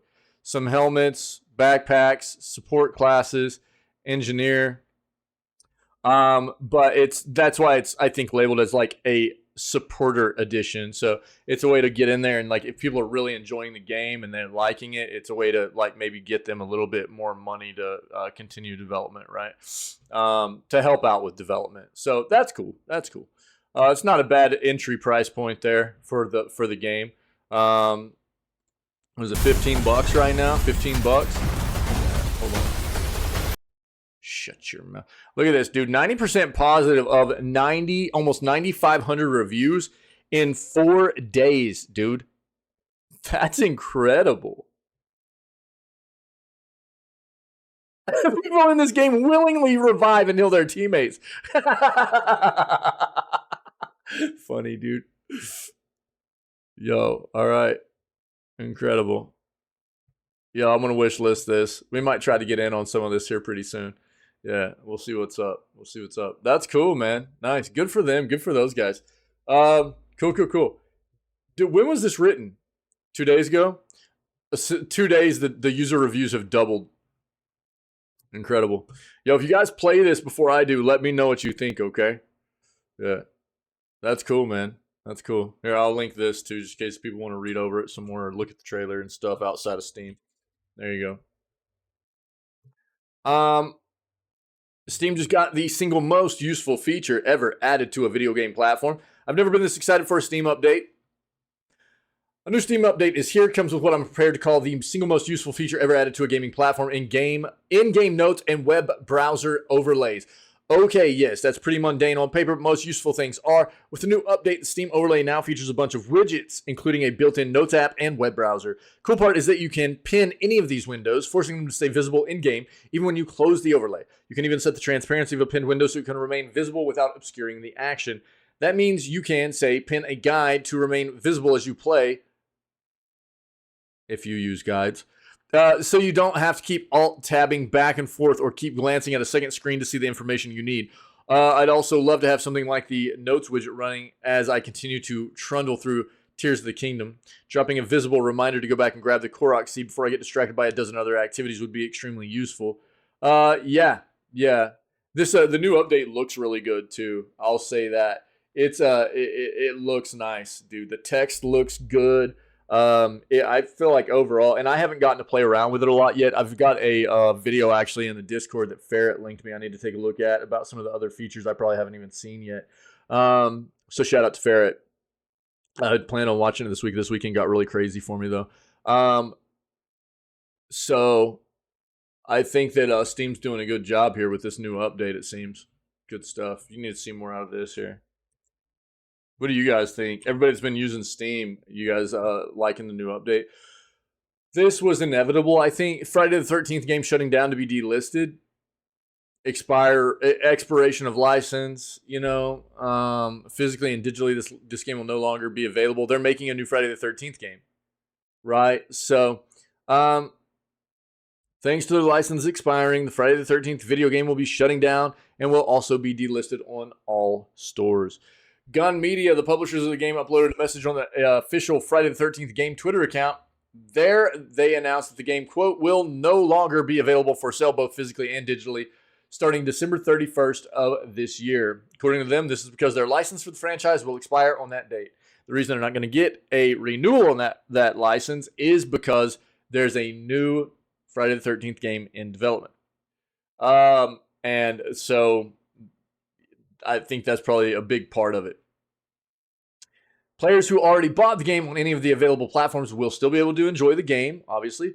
However, if you will notice, they said it would function until at least that date. It is possible for it to keep going after that date. However, we don't have any official information about that. As such, it'd be easier to wait and see until then. Alongside this announcement, they decided to lower the price of the base game to $5 US. Additionally, they have also lowered the price of each DLC content to $1. Should players plan to buy the base game and its DLCs, it would cost them a total of $11 US. That will give them access to various new costumes, new kill animations for Jason, and more. The price is now the game's permanent price until the game is delisted on all digital and physical stores on December 31st of this year. First came out on PS4, Xbox One, PC in 2017, and then the Switch in 2019. Yep. So that's not a huge surprise there, honestly. Yeah. I never played it either. I saw some gameplay of it. It looked all right, you know. But I never played it. Yo, if you have an Asus ROG Ally, you might want to avoid updating its firmware for now. So the ROG Ally is a heroic handheld PC, but the latest firmware update does something of a Samson. While the BIOS patch addresses numerous quirks and bugs, it seemingly compromises the portable's performance, effectively giving the device an unexpected hardware haircut. If you're looking, let's see. Wonky, but in a fun way. That's kind of that's the way it looks to me, dude. Nice. So highlighted by hot hardware, the ROG Ally firmware update 319 drastically affects performance while running at 15 watts and 25 watts. In other words, if you're fussy about frame rates and are aiming to boost FPS in demanding games like Cyberpunk, you'll quickly notice the difference post-update.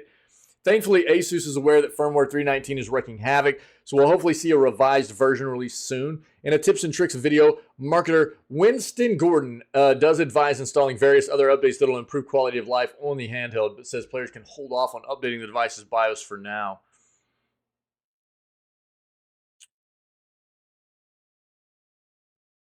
All right, so if you've got a ROG Ally right now, you might want to hold off on this latest firmware update, okay? I'll give you more, but that's the meat of that.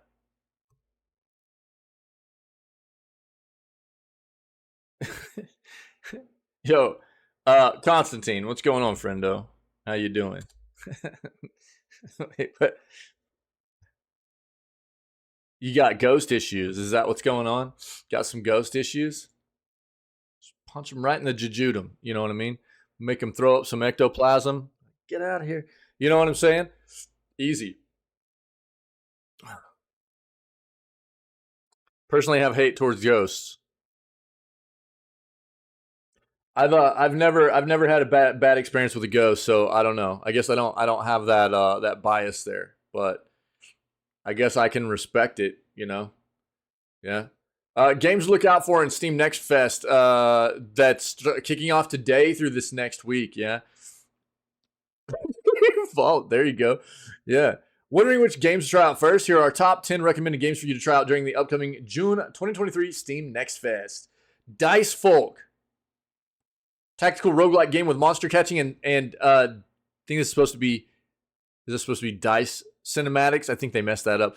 What makes this game interesting is that players not only control their team's turn, but also the turn of their enemies. Once the dice for both teams are rolled, the player can choose which dice will activate. It includes both your dice and the enemy dice. Once the player uses up the dice on the enemy side, they are rolled again, and the battle continues. What? What is this? You guys heard of this?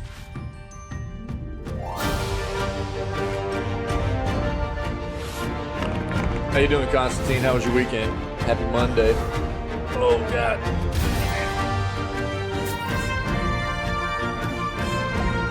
It's a little bit loud. Sorry, guys.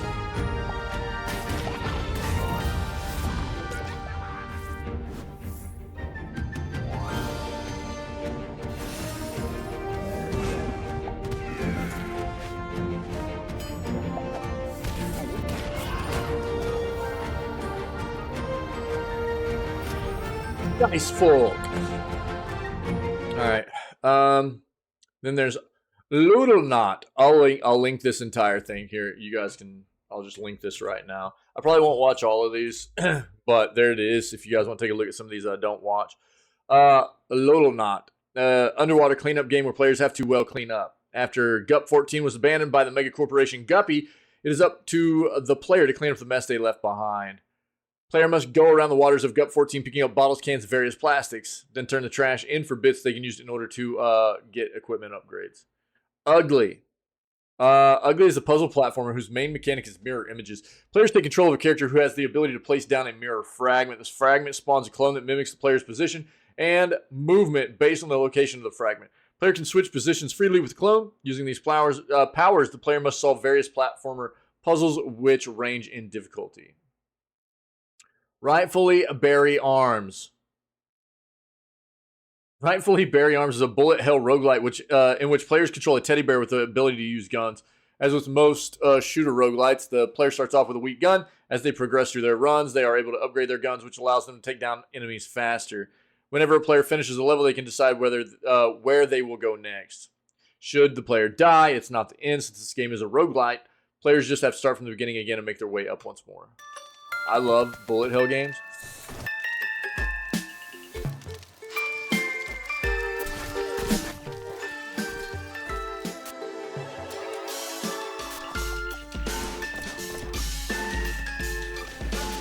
Oh, really? Like, newer or older, Volt?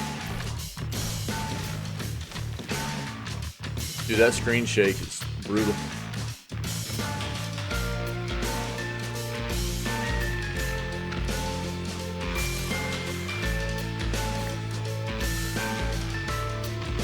This looks pretty solid, man.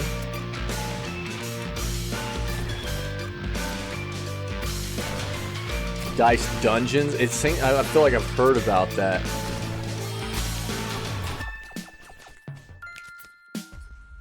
Dicey Dungeons? Is that the name of it? Yo, this looks pretty cool. Think so. Just a second. Bury Arms. Rightfully Bury Arms. I'm gonna wishlist that. Dude, I love games like this. But, is this it? No, this is Terry Kavanaugh.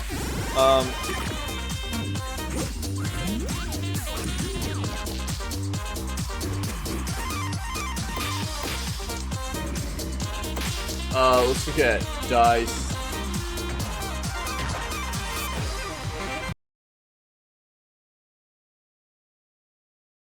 Actually, you know what? Do this real quick. Go here. Whatever.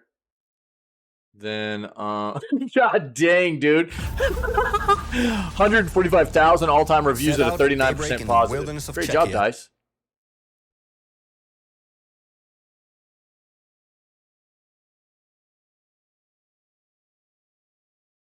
Wait, they didn't do Wild Hearts, dude. What? Oh, that's because it's EA. That's why.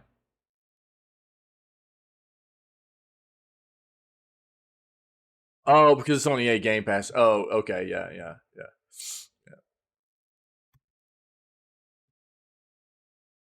Gotcha. All right, man. Yeah. Mega City Police. Much like the game above, Mega City Police is also a roguelike shooter. Instead of bears, however, you will be controlling one of the various cops in their fight against crime. Each of these cops has a different starting weapon as well as a specific ability. As the player goes through the game's various levels, they can pick up a wide array of weaponry. This ranges from pistols to machine guns to melee weapons, even staplers. Nice. He's my stapler. Players can pick whatever. It better be a red stapler, though. Dude, if it's not a red stapler, that feels bad. Players can pick whatever gun they believe matches their playstyle and play accordingly. Unlike most roguelike shooters, the level design for Mega City Police is more linear, which makes it more straightforward and allows the player to get into action faster.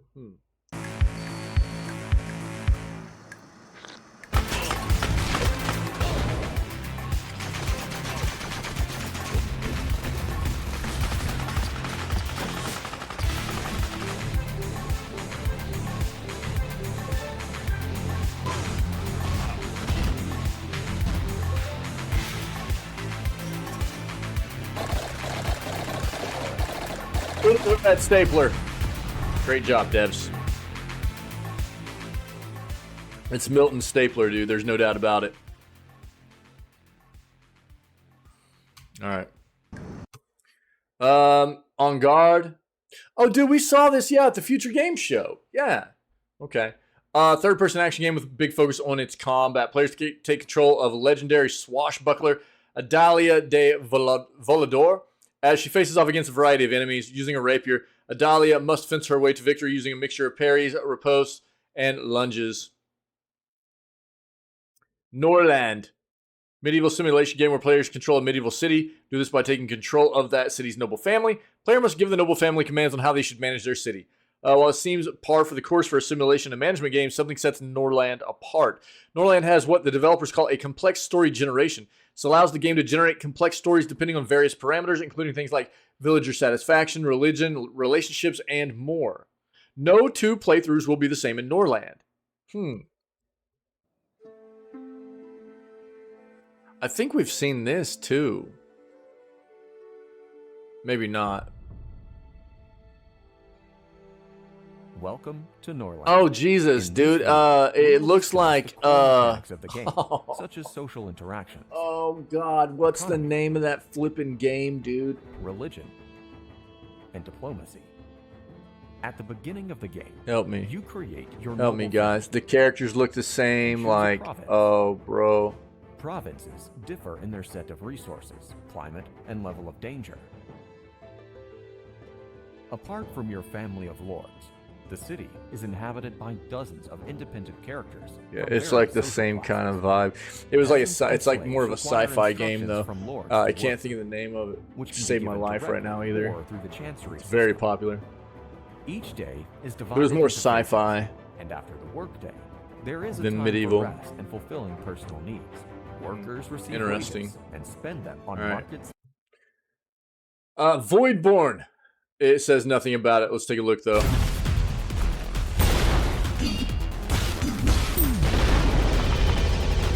Dude, this is like BPM vibes. But like not rhythm based.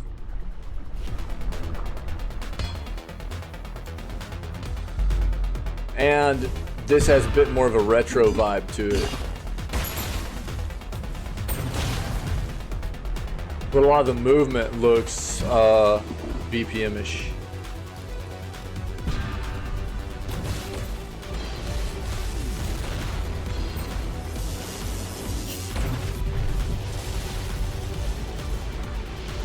Huh.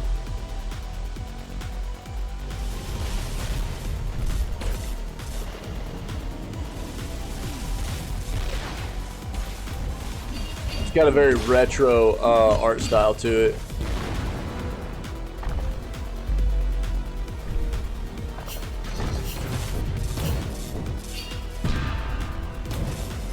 Nice parry, bro. Voidborn. That looks pretty cool, man. That looks pretty neat. Huh. Fast-paced roguelite FPS that has players dashing and running around the game's various stages. Wide variety of weapons and powers. Players must take on the game's various levels, each filled with enemies that could easily take down and overpower the player. Must shoot and dodge your way to victory. It's a roguelite. Yeah, which means you get various upgrades as you make more and more runs and stuff, right? Or as you do runs and get further on runs, things like that. Hold on.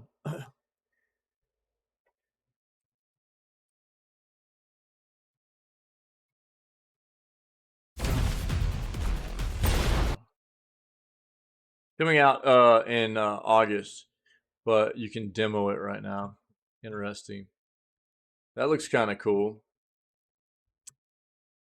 Synced cooperative shooter that has players using the power of nanos to take on various enemies. Nanos have different powers ranging from powerful melee attacks to shields and more. I think we've seen this. Yep. Absolutely have. I think this one's already been out in early access for a while, dude.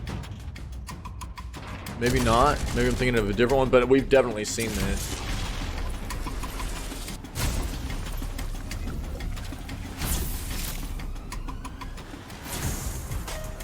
Da-da-da-da.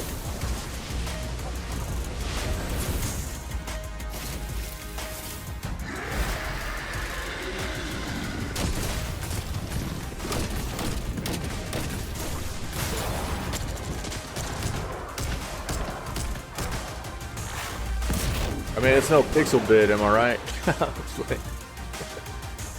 Everybody's loving it, dude. Wow. Synced. Hold on. I think I actually have that on my wish list right now too, just to see how it, how it's gonna progress. Yeah. Planned release this year. You can play the demo right now. I'll link this in case you want it. You're playing it right now? Sick, dude. All right, cool.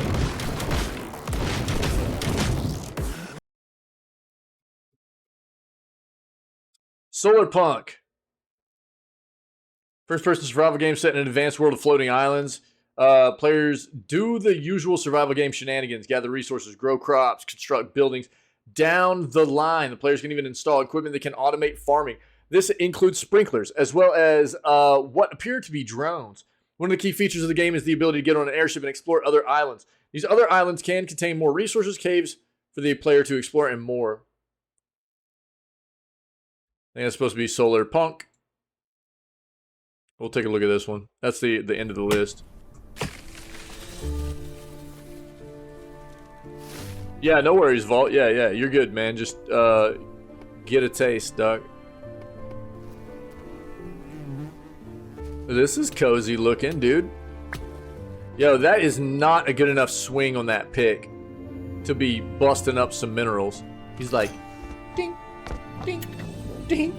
You gotta, you know, get some momentum behind that thing, you know, make it feel good.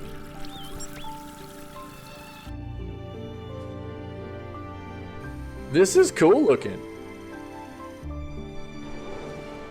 Solar Punk, huh? That's pretty cool looking, huh? I want to keep track of this one too.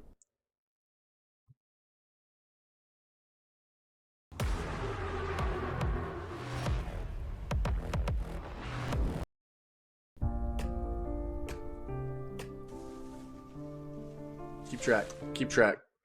See what people are thinking of it. Nice. I think I listed this already, but just in case, there's some stuff we didn't cover in here. You guys want to take a look at it? There you go. Yeah, so Next Fest is what all those games were about. That's not all the games of Next Fest, but that's just some that article picked out for people to maybe take a look at and focus on that they thought would be worth checking out. Steam Next Fest is an opportunity to get early feedback from players and build an audience for a future launch on Steam.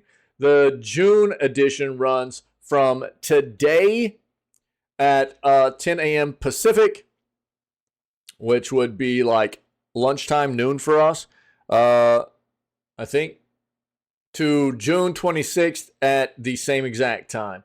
So there you go. Steam Next Fest is about to kick off about midday today, and you'll be able to like try these games out and stuff like that. All right. Gaming monitor might be too big, guys.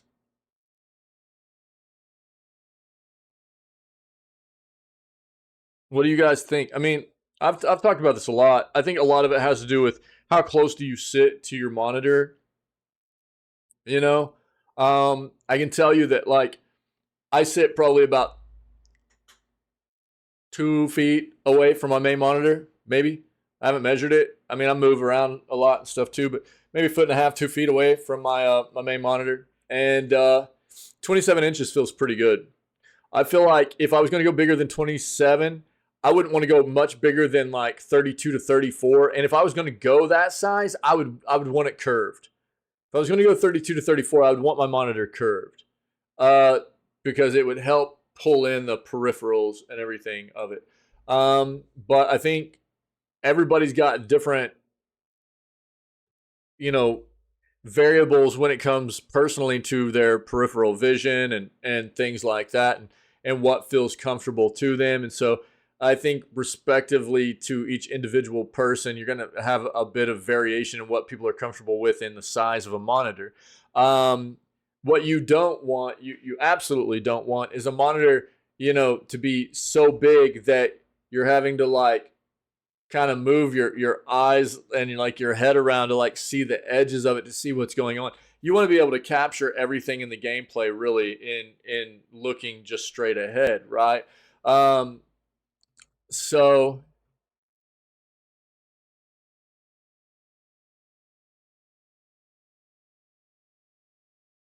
For optimum gameplay, comfort, and budget, smaller monitors often prove more beneficial.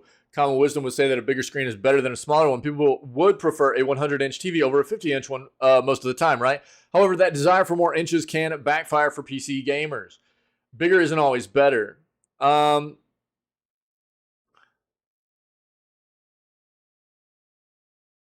Pixel density, viewing distance, and other boring stuff. Your high-resolution game deserves a quality display, though often overlooked. Pixel density plays a vital role in delivering crisp, clear images. A larger screen without increased resolution leads to a diluted pixel density, giving your beautiful game a mosaic look. Then there's the matter of viewing distance. This is a big one, like I was talking about. A cinema-sized monitor on your desk might sound like an incredible idea, but you'll be craning your neck and straining your eyes without enough space to enjoy it from a comfortable distance. Yep. It's also worth considering how we use gaming monitors when playing at a desk. The distance you sit from the monitor means that a smaller monitor, 24 to 27 inches, will fill the same proportion of your visual field as a larger monitor at a greater viewing distance. Absolutely. Big screens can make you play worse. The size of your monitor might negatively impact your gameplay. A larger screen can slow you down in a gaming world where success is measured in split-second reactions. That expansive real estate might mean that you can't see all of that information on the screen in the central part of your vision all the time. There's a reason professional esports players favor 24-inch monitors as the sweet spot, and having the whole playfield and HUD in sight without having to turn their heads or even hunt across the screen with their eyes makes a difference. Yeah, I can tell you that, like, I was using 24-inch monitors. Cash, shouldn't be gaming on an IMAX screen? I mean, it depends, I guess. Are you in the back row?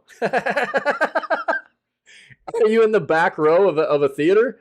You know what I mean? Then, depending on what game you're playing, man, you might be fine. And I think it does depend on what game you play, too. You know what I mean? If you're just playing, if you're chilling out and playing, like, some single-player campaign games or whatever, it won't be as big of a deal. But especially for people that play a lot of different genres, obviously, right? It's like, and you definitely don't want to be in a situation where you're having to, like, turn your head to look and stuff. And I can tell you, as somebody that used to use 24-inch monitors on the constant, I upgraded to a 27-inch, and I immediately could tell that, like, it took me a while to get used to it. And again, I sit about, 1.5 to 2 feet away. What's up, Cash? How was your weekend, dude? And I liked the size of my monitor, but if I was going to go any bigger than this, it would have to be curved. There's no way.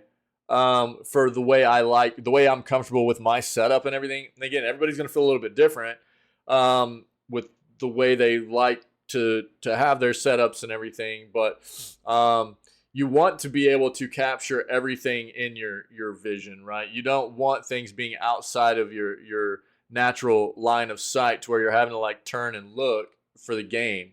That makes things weird, and it can delay your gameplay because you're not able to take in everything all at once, right? Yeah, staring at an overly large monitor means your eyes and neck are constantly at work, scanning the breadth of the screen and trying to keep up with the action. Visual tracking can lead to a condition called computer vision syndrome, characterized by eye strain, headaches, blurred vision, and even neck and shoulder pain. And the hidden cost of mega monitors. We all know that, right? Like,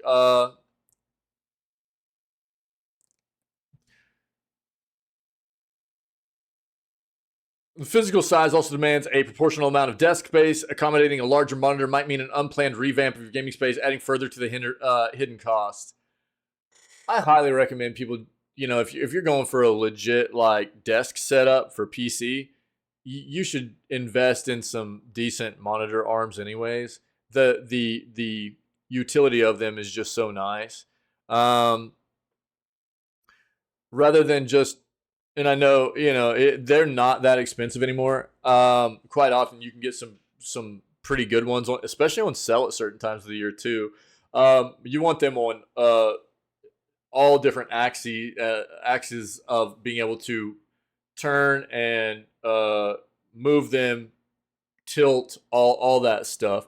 But it can save you a lot of space too, as opposed to a lot of monitors that the stands they come with are just big and clunky quite often, and they don't give you that different range that you need to be able to move them around the way you need them, and stuff like that. But and those stands they come with by default are quite often just big and in the way a lot of the time.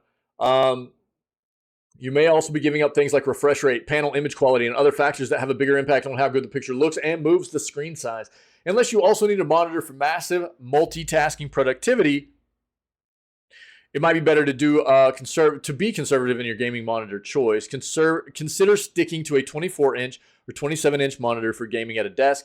Personally, I use a 31.5-inch monitor for a good blend of productivity and gaming use. But when you go larger than that at a normal desk viewing distances, things can get a little dicey. Absolutely. Yeah, I try to like promote this kind of sentiment to people a lot because you definitely don't want to get it. I think a lot of people that haven't tried bigger monitors, they just think, oh, well, bigger is better, right? But they don't take into consideration the fact that you're going to end up in a situation if you're at the way your desk is normally set up and you've been on like a 24-inch monitor and then you go to like a 32 and you're putting it in the same exact space that 24 was, it's going to be a lot different for you, right? Or even bigger, yeah? So you need to be careful about, what you're getting yourself into there because you might need to rearrange. You might need to sit further back to get the entire grasp of what's coming through for your gaming experience. And I would say, stick that old 24 as a secondary. There are some monitors that have gotten pretty wild. Like you talk about like a 55-inch Samsung. They got like 50 to 55-inch Samsungs where, if I actually had one of those things and they're like curved and everything, they're really cool looking, but I would literally just run it in a vertical orientation and I would just divide it into like basically virtually 3 different monitor sections is what I would do because there's no way, man, like sitting here at my desk with a 55-inch monitor, and it's like you would have to divide it, virtually into different monitor spaces, You got a 34-inch MSI curved. How far away do you sit from it, Vault? You sell TVs? Yeah. Oh, yeah, Cash, for sure. Yeah. Yeah, no doubt.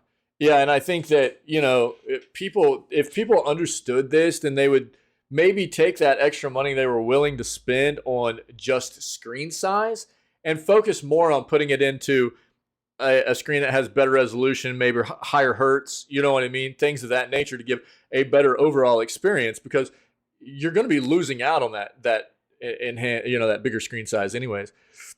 Arm's length? Okay, right on. Yeah. I couldn't imagine going any higher from the way I sit. Anything bigger than a 34, man, I think would just be way too much.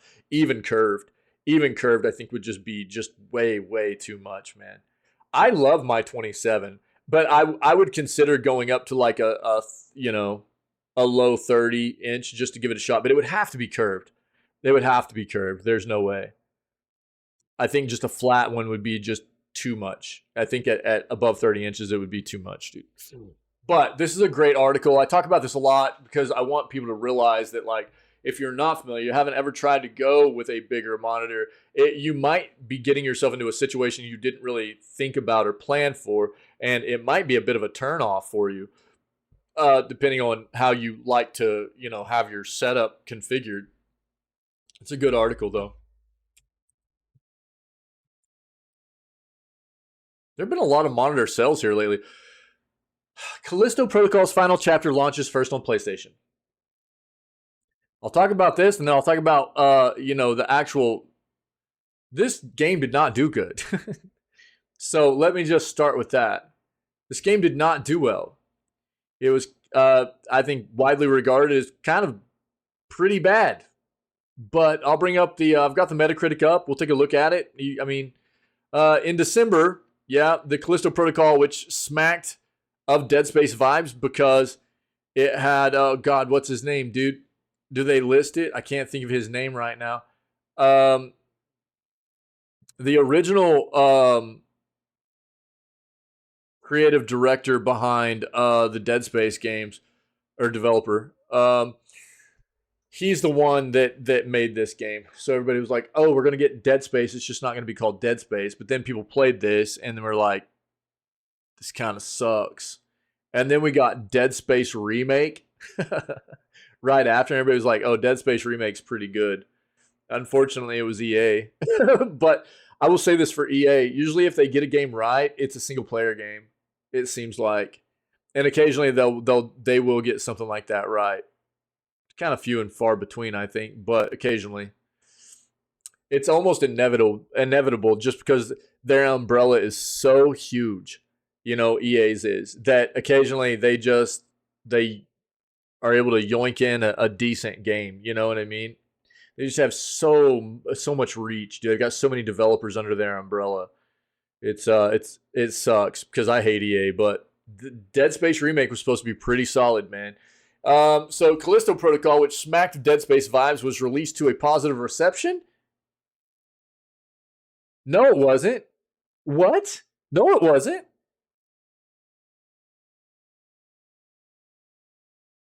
No, this game got wrecked. People were really pissed. It performed terribly, actually, on release. It did not perform very good. And we read all kinds of reviews about how people were really, really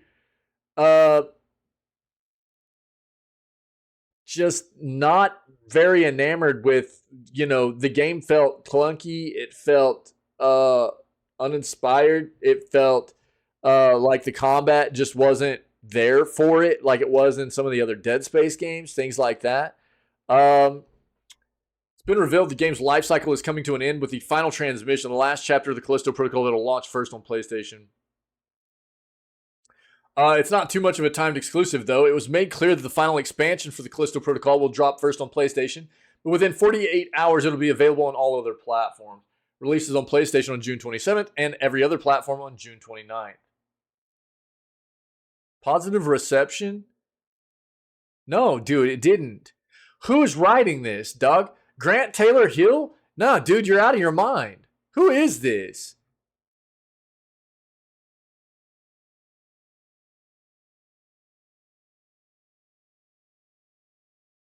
In recent months, new modes, including hardcore, challenging ones, were added to the game by the developer, much to the appreciation of fans that wanted something even tougher than the base game to enjoy.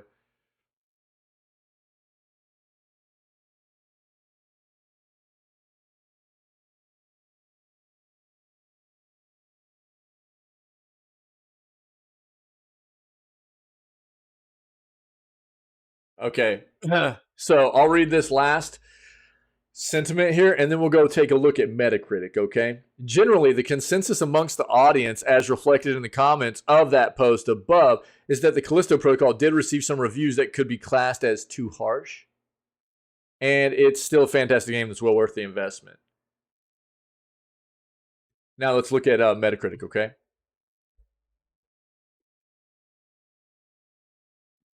PlayStation 5, this game got a 69 on Metascore of 85 critic reviews and a 6.8 of over 1,000 user score. Of over 1,000 ratings as a user score.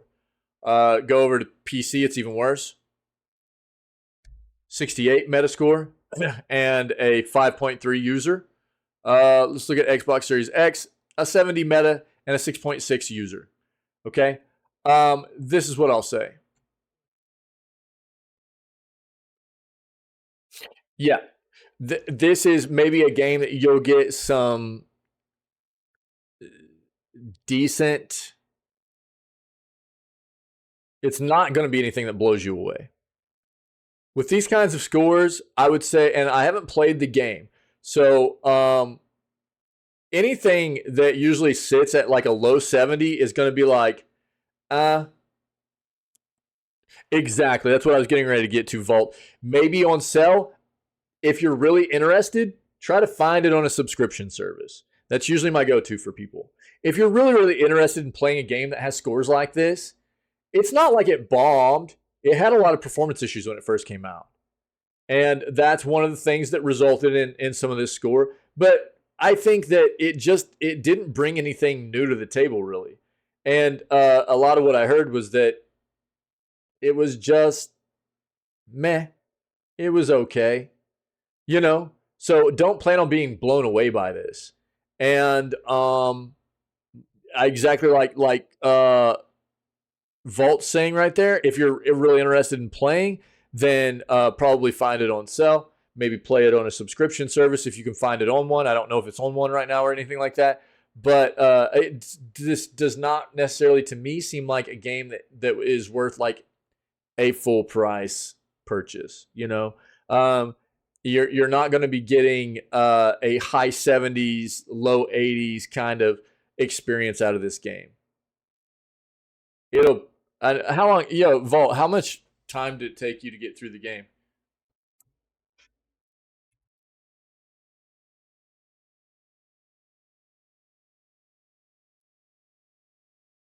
Peter, what up, dog? What's going on, man?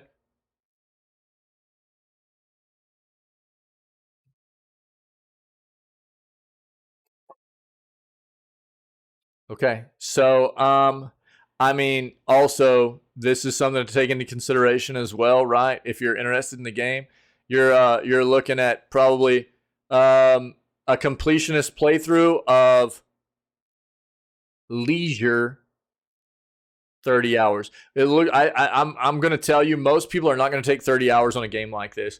If main plus extras average is 11 hours completion, then completionist, that means like trying to 100% this game. Basically, you're going to get like maybe 15 to 20 hours out of this game, right?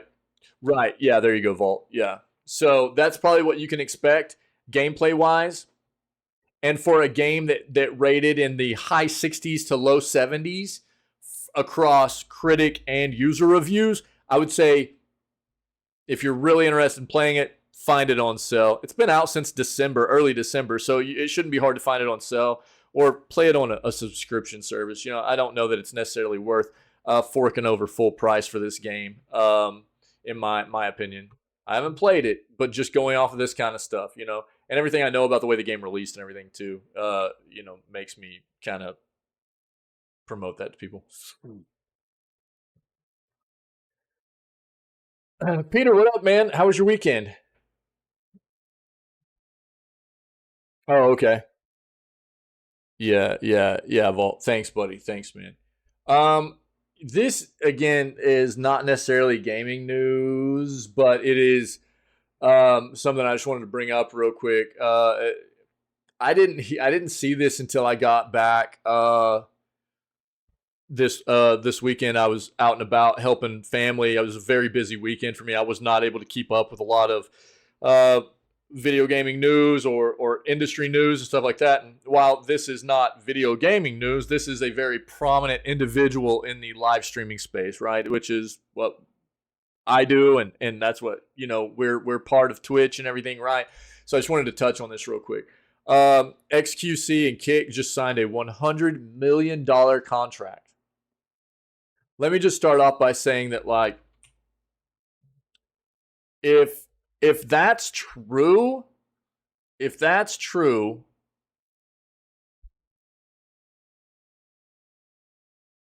for XQC. Do you guys remember Mixer? Do you guys remember Mixer? Do you remember how much money they dealt out to like big streamers on Twitch to pull them over to their platform, and these big contracts, and some of these streamers, content creators and stuff, they signed onto these big money contracts for Mixer, and then Mixer shut down, and they were able to keep all that money and then just go straight back to Twitch. Okay, this is a win-win for XQC, man. I feel personally. I mean, there's not really a more prominent individual in the live space right now, and hasn't been for a long time, over XQC.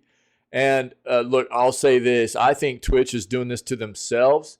Twitch is getting really scary with all this kind of stuff they're trying to push down on content creators.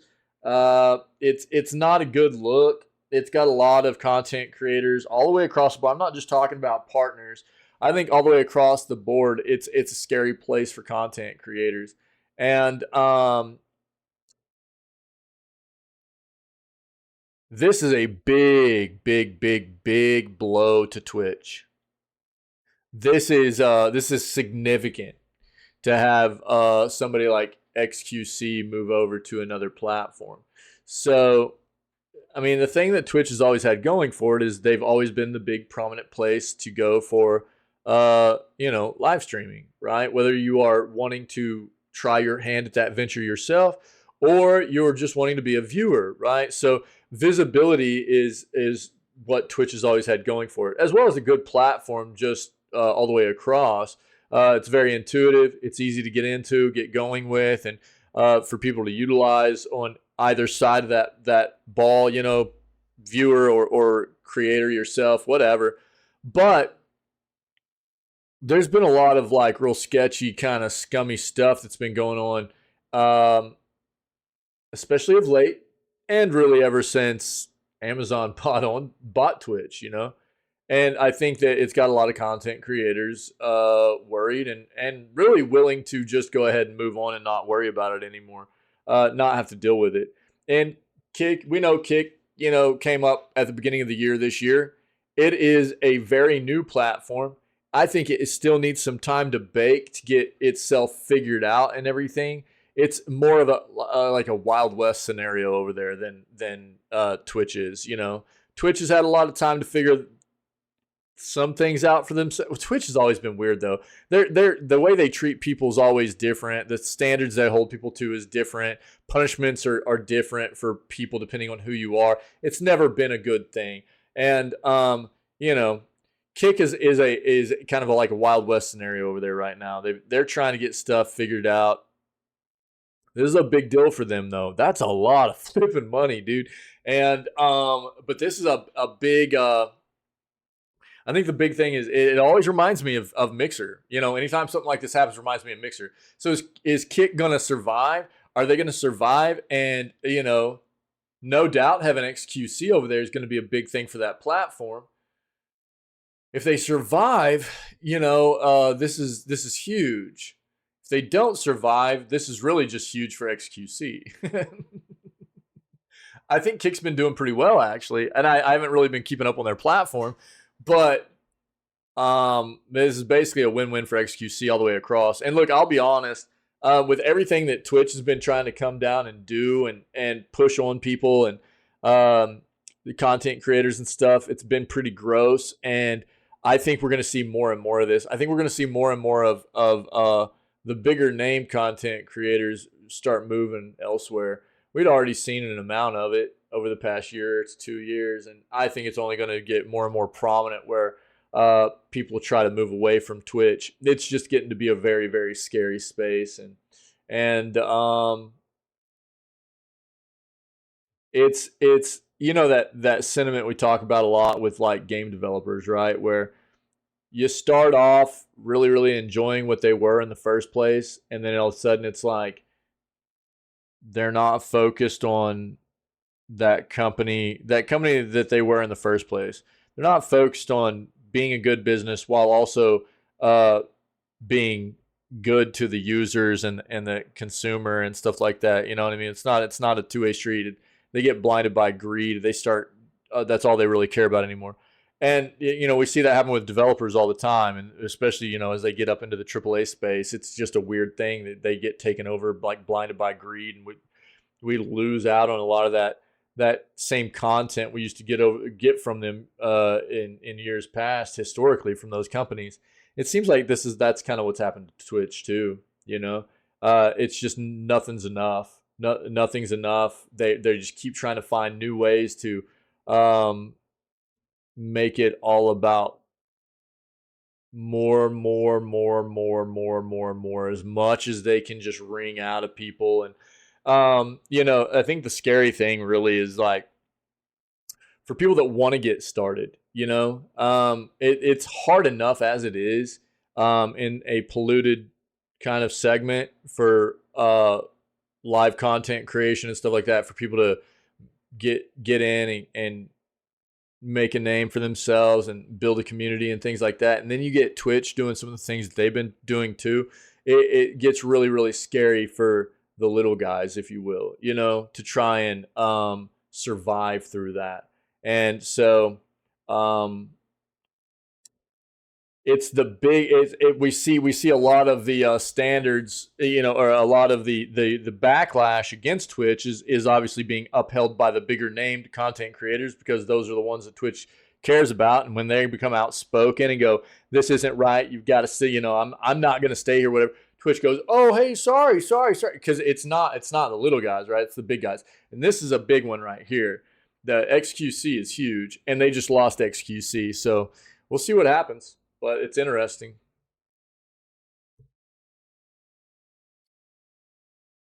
Five games confirmed for Xbox Game Pass in July 2023 so far. Still got a few weeks left to go until July, but there are already 5 games confirmed for Xbox Game Pass next month. A couple were announced at the Xbox Game Showcase Extended, so we thought we'd give you an update. Yeah, okay. Highlight of the selection right now is Exo Primal, which we've been watching in this community for quite a while. July 14th, I think. Yeah, July 14th. We're also particularly interested in Sword and Fairy 7, which is finally crossing over to the world of Xbox. Obviously, let you know when more games are announced for next month, but for the time being, here are more details of each of these 5 July 2023 Xbox Game Pass editions. Sword and Fairy 7 on July 6th, Exo Primal on the 14th, Tectonico on the 18th, Wandering Village on the 20th, and Vimba on the 31st. We've kind of seen all these already, but I'll link it. So if you guys want to take a look, okay, you'll be able to see what all these are about. We're going a bit deep today in the news. I expected that, but I don't want to extend stuff we've already looked at, so really go ahead and take a look.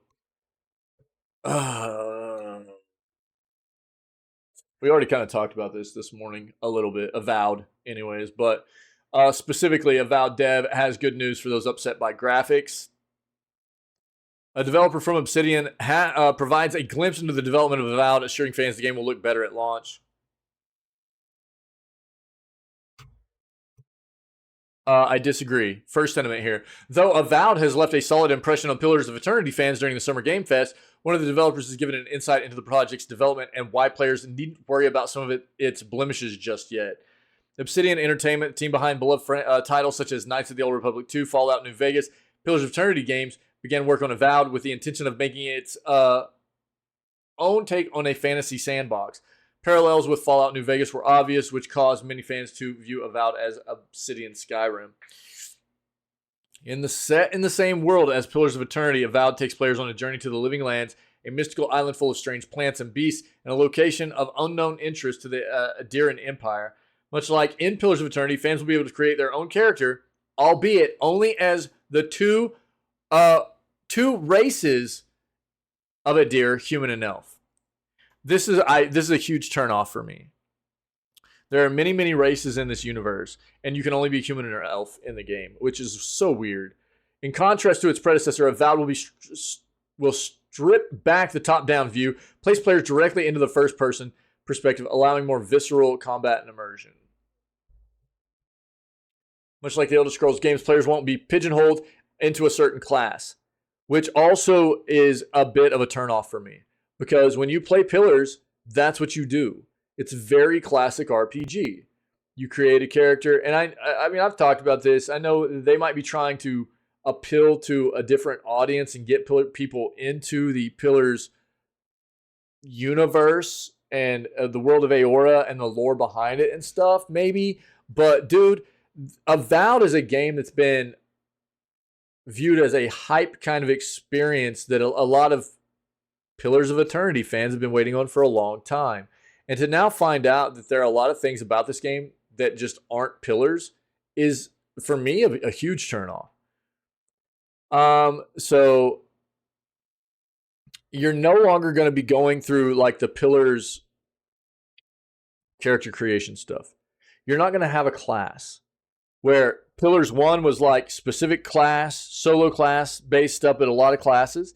Then Pillars 2 was like you could multi-class, pick 2 classes, main and secondary class that your character would be. It got even, more deep with the character creation that way. But you could be all kinds of different races and stuff too. And it feels like they're just going really, really shallow with this. And honestly, I mean, if I wanted this kind of play style in a game, I'd play Dragon's Dogma. If I wanted to be not locked into a class, I'll go play Dragon's Dogma. And that's what I'm going to do instead anyways. I was going to play Dragon's Dogma anyways, but now I probably won't even play Avowed because I'm not getting the Pillars of Eternity experience that I was expecting to get out of Avowed. And it doesn't mean it's going to be bad, but it's not going to be what I wanted out of this game. From wielding a blunderbuss and sword to casting spells to smashing their foes with a large hammer, Avowed offers plenty of freedom when it comes to choosing a playstyle. However, video game enthusiasts haven't exactly been impressed with Avowed's graphical presentation, nor with the apparent scope of the game. An Obsidian developer going by the name of Brian Diem reassured fans on the RPG Codex forums that Avowed hasn't yet entered alpha, and the graphics would almost certainly be touched up over the course of development. Is it Briar or Brian? Briar, excuse me. Briar DM went on to say that while designs were set in stone, players should expect the final product to ship with better lighting and art. Furthermore, Avowed is slated to have the longest alpha and beta stage of any Obsidian title, which bodes well for fans worried it would be riddled with bugs. Gameplay in Avowed lets players create exciting elemental interactions, putting spells and magic into the spotlight. It takes the easy pick-up combat of Skyrim and refines it into something unique.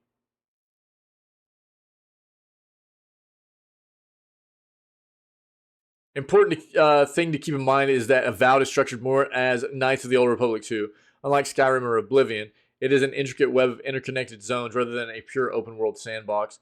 Obsidian Entertainment claims that it's aiming for breadth rather than width, and that's not necessarily a bad thing. Ultimately, players hope that Avowed reimagines Pillars, but it's not going to. It's going to be a shallow version of Pillars, really, is what it's going to be. Pillars of Eternity games are deep, with lore, narrative, and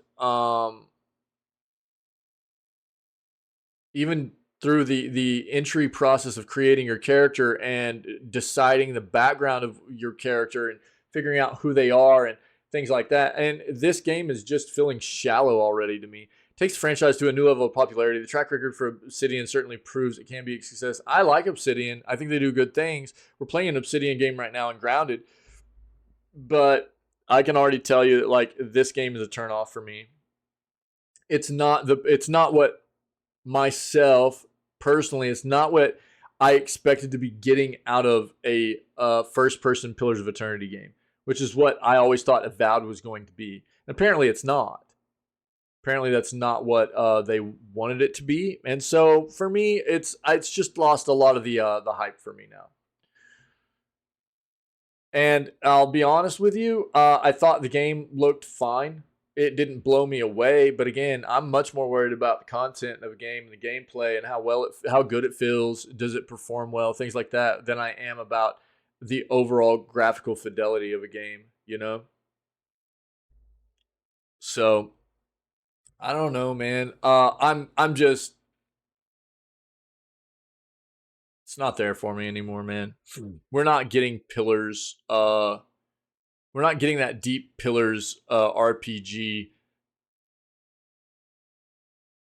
experience, you know, in Avowed that so many of us have become accustomed with, that have played Pillars 1 and have played Pillars 2. It doesn't seem like.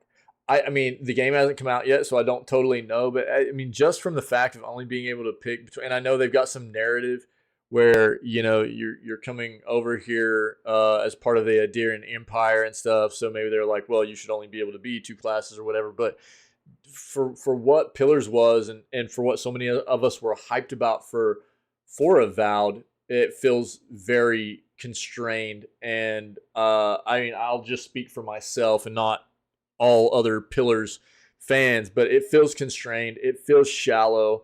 And the fact that you don't pick a class to be able to, I mean, I don't know. It's not Pillars, man. It's not Pillars. So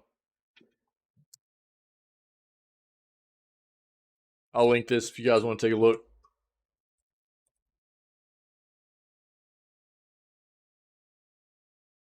Doesn't seem like it will be anyways. Obviously, I mean, we knew the gameplay was going to be different all the time because this is a first-person kind of medieval experience, or first-person experience in the world of Eora as opposed to like the top-down Pillars thing. But I think many of us still expected to get a lot of that Pillars vibe off of this game, and it doesn't seem like we're going to get as nearly as much of that as we were expecting. Critically acclaimed Steam game and its sequel free to download and keep forever.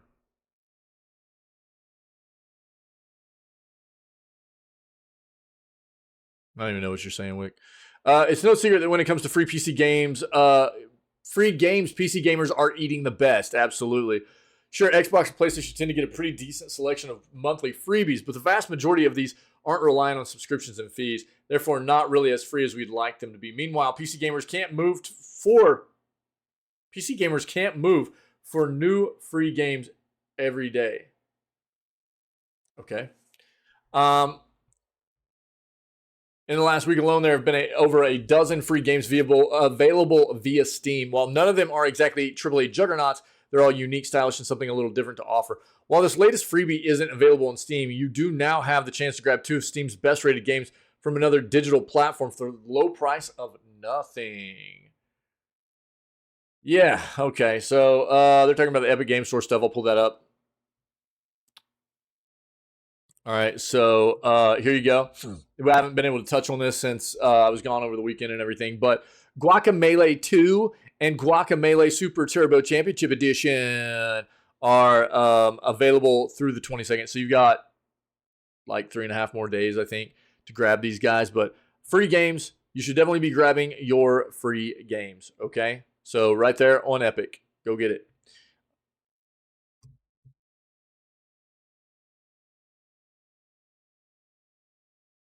All you need is a free account. Get on Epic Games website, create a free account, grab your free games. Even if you're not a PC gamer right now, you could be in the future.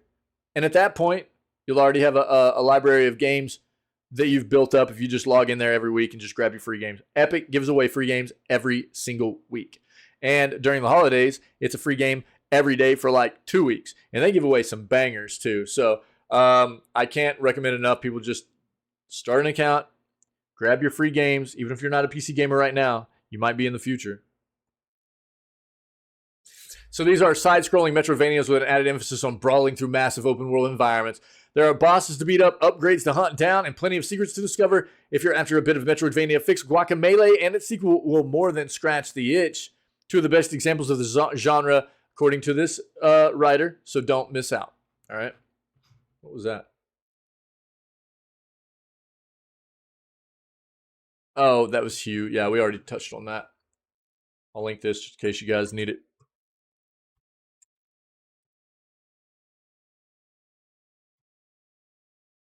All right, last article I have for the day. We'll touch on this, and then we will get ready for some V-Rising. Yeah, V-Rising. We'll be the last man standing in physical video games. The UK games retailer on surviving the pandemic, its role in the digital age, and its blossoming toy business.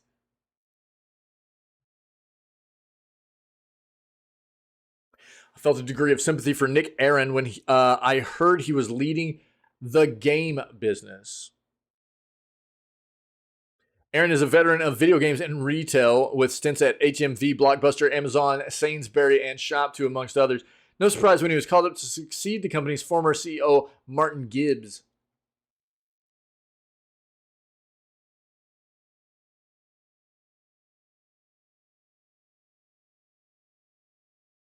You can see from market data that online is 75% of the market. Before the pandemic, it was 45%. So just over about the past 3 to 4 years, right?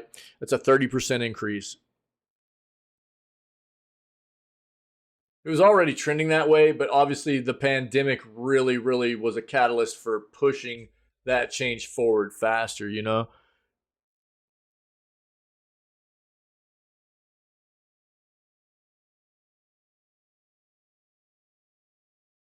There's a long article.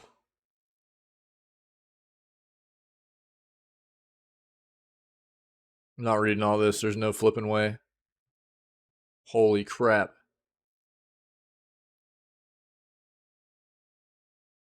Games physical stores are now mostly based in 170 Sports Direct and House of Fraser stores.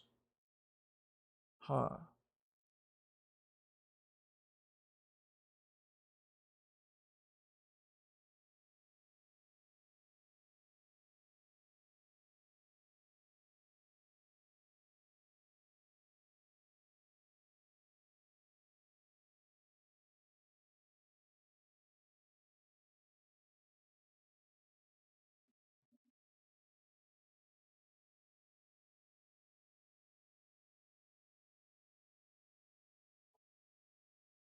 Okay, let me talk about it. So he's like, you'll see us talking about trade-in. It's really coming back into its own again. Is it, though? Here's the deal. Physical will always be a thing, especially for collectors and the nostalgia side of things, right? But look, if physical is going to continue to be a thing, then developers are going to have to move away from optical. I don't see any way around it. Meaning, PlayStation and Xbox are going to have to incorporate a different medium of physical gaming. The Blu-ray, it's not big enough anymore.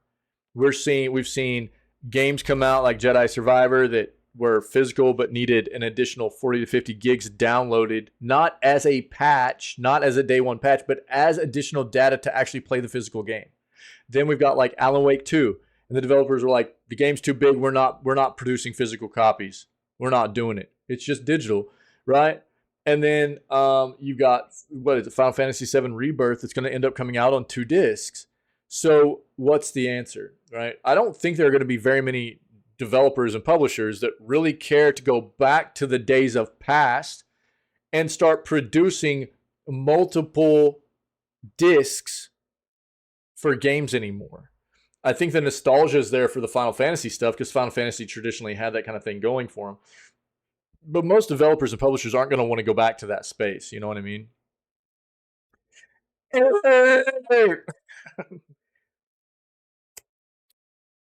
So, I mean, I think Nintendo's already on the right path here. They use SD cards, right? Basically, that's what their cartridges are. They're SD cards.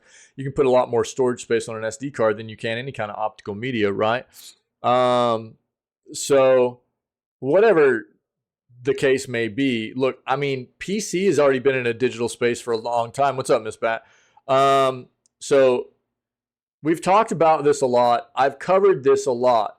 But when you're talking about, you'll see us talking about trade-in, it's really coming back into its own again. This is going to hinge greatly on the console side of things, right? If the console side of things continues to move forward and adopt more of a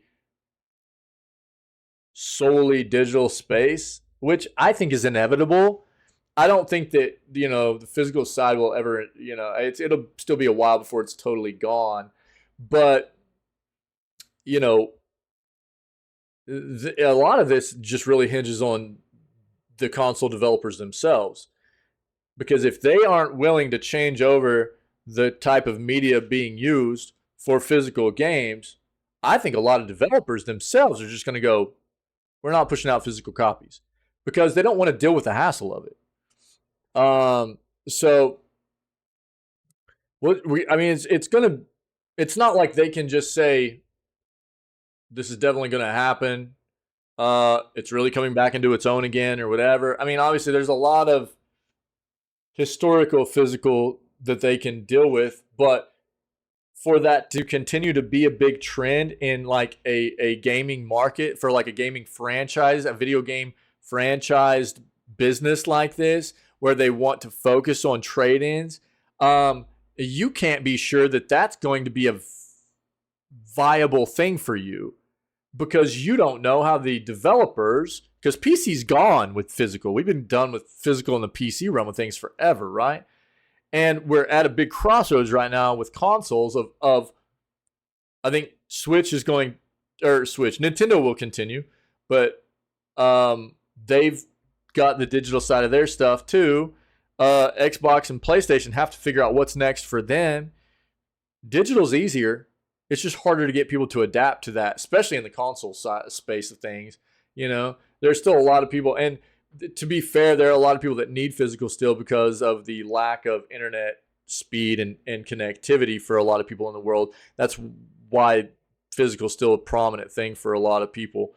But I don't see this quote as being like something you can really put a ton of stock in until we know exactly what the console developers are willing to do with the physical side of their consoles moving forward, right? Well, and I've talked about that too, Miss Bat. so the console players kind of shoot themselves in the foot if you know, I've talked about that. So it's they they use an old and it's Xbox and PlayStation, really, right? So they use an old type of medium. I can't believe in their current gen consoles, the Xbox Series X and S and PS5, that they're still using optical drives, to be honest. But yeah, I mean, they put themselves in a bad spot, right? Because the Blu-ray media is just not big enough for how big games are nowadays. But they also don't put enough storage space on the devices to let people go digital very easily, right? So it's like, it's a real bad situation they've put everybody in that is part of their platforms. It's not good. So I mean, they got to figure it out. They got to. I mean, I don't know what I can say. What I mean, I think it's inevitable that digital starts taking over, but there are going to be a lot of people that still want to do the physical side of things, and I don't think that you can continue with optical. I'm surprised they're still doing it. I think they'll still have optical drives on. They need to, anyways, for backwards compatibility. But we know how console players or console developers, how good they are at backwards compatibility, right? So who knows? But they're going to have to adopt some other kind of medium if they want to continue doing physical. If you guys want to read all this, go for it. Wasn't super pertinent for the gaming stuff today, but you know, at least it got us into that. Well, look, Cash, I've talked about that too. There are a few different reasons why physical is going to continue to want to be a thing. You've got collectors. You've just got people that enjoy the nostalgia behind it. And you've got the need for people to have physical that don't have internet connection or a good internet connection. There are a few different reasons why physical is still a thing. And why it will continue to probably still be a thing. But look, dude, PC's been gone. PC's been out of the physical space for a long time, right? So it's not like it can't be adopted, right? And we've seen plenty of games that come out with, it's not like you can't still collect special editions, collector's editions and stuff without the actual physical game. We see it happen all the time. There'll be games that come out with special physical, or special editions, collector's editions, and it'll be on PC and console. The console side, they get a physical copy of the game. The PC side of things, you get a CD key. But you still get all the other stuff in the box, right? Well, I mean, you act like so now you're saying that basically people that so the flip side of what you're saying is basically that PC gamers didn't ever want to be physical collectors of games. We just adopted faster, dude. Okay, Miss Bat.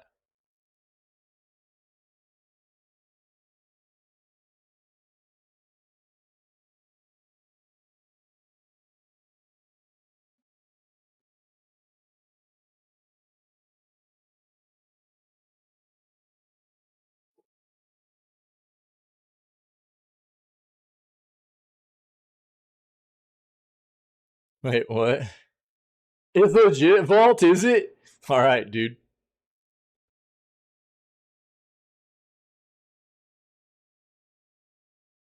Yeah, I'll agree to that, Cash. Yeah, but I mean, I think that's where console's at, though, right? We've been through it already with PC, so console's got to figure it out. Are there people that are going to potentially be turned off at first by the fact of, if they decide to go, yo, we're just moving into the digital space? Yeah, it's going to turn people off. But it's the same thing that PC had to go through once upon a time, right? They'll get over it. It's not like you can't still be a collector. You just won't be a collector of the physical touching the game. You know what I mean? It's inevitable, dude. It's going to go away.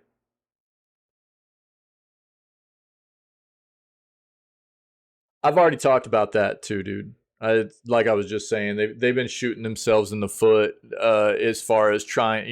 They're putting developers in a really weird spot because they don't send out consoles with any kind of viable storage space, right? And then the developers are making these huge games which don't fit on physical space anymore. And so what are people supposed to do, right? So really, Vault, you pay 60 for it?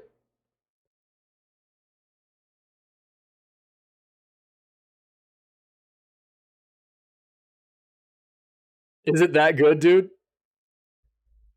So yeah, I mean, we've touched on that stuff a lot, and it's, I don't know, man. I mean, it's real. I mean, I can only speculate. You know what I mean?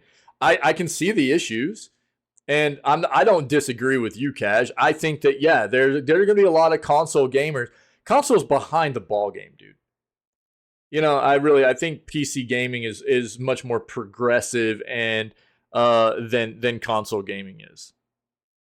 And I don't think that a lot of people can really argue with that.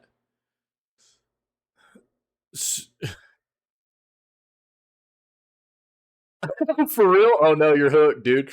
And so, I mean, again, it's like the PC side of things. You know, we went through it. I mean, it was like we just got to the point where it was like we adopted it way faster, I think, for PC. And it was just like, yo, it's just everything's digital. It's just digital. It's easy. It's digital. It's easy. Let's go. And a big part of that, I think, is what, you know, I've talked about before and what you just touched on a second ago is us in the PC space. We just do what, I mean, we add storage as we need it and stuff. You know what I mean? But these console makers, they really, really limit people in that space, you know? I don't disagree with that, Casual, at all. I've talked a lot about those things too. A big part of it being DRM, but nowadays even DRM takes place on physical copies and stuff like that also, on some platforms anyways. But DRM is a big deal. But even in the digital space, you can get away from having to utilize DRM and you know, like GOG is a great platform. You don't have to deal with DRM and stuff, but most platforms do, console or PC, doesn't matter. I agree, Vault. Yeah. So there are pros and cons, but I still buy physical on a certain platform because I enjoy. I'm not, you know, like, but I think it's inevitable. You know, that eventually, you know, the console players or the developers, you know what I mean, businesses are going to have to change their ways and try to get their fan base, their consumers to buy into a primarily, at least for the time being, digital space over, you know, what's been going on. It just doesn't work anymore, I don't think. I just really don't see it. I understand where people are at with it. I understand there are always people. I mean, dude, I'm the same way. I mean, I grew up with physical everything. You know what I mean? And being a PC gamer primarily, I mean, I've adopted digital libraries for a long time now, so I can see the sides of both issues, right?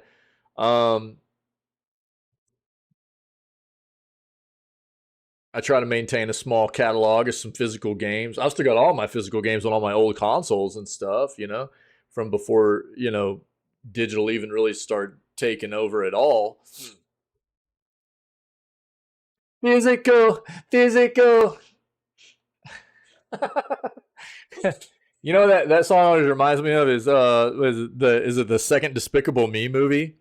I think so. That's what it reminds me of. Yeah, Vault. Yeah, and I think that's where a lot of people are with it nowadays too. You know, physical for collect, and that's what we're talking about. Though is like the collecting side of things is especially for the PC side. I mean, you can't even get a physical game hardly anymore at all. You know, so even if you're a collector, you buy collector's editions that give you a digital game, and you get the extra physical collector's items that come with it, right? So it's been like that for quite a while. Let's go random mode time. Oh, man, let's go, dude. Yo, who's going to get the give, please? So, I don't know, man. That's what I got. That's what I got. I hope everybody had a good weekend. It's good to be back. And, dude, we're going to do some V Rising. Nice vault. The game's dope, dude, for real. God, it makes me want to play it, bro. Makes me want to play it. Kind of want to just do some shooter stuff today. That's how I feel. I was actually thinking that this morning, dude. Funny enough. I was like, dude, I just kind of want to play like some Farlight today or something, you know? Who knows? We might get into just playing some shooters later on or something. Do it? Oh, man. Is it that good, really? Nice catch. Nice, dude. Happy belated Father's Day to everybody that is celebrating and you know. So I wasn't around very much on Discord, dude. No, I didn't stream over the weekend. So happy belated Father's Day to all the dads out there doing dad work, man. Working on them dad bods, you know. Vault, thanks for the 4-month resub, my friend. Appreciate it. Yeah, I don't know, man. I don't know. Do I do I just play shooters today? Oh yeah, no, I know that, dude. Yeah, I know that. Yeah. Could just play some shooters today and just have a chill Monday, dude. It's that good, bro, for real. If you guys don't know what we're talking about, there's this new game that came out. What was it? Battle Bit. There it is.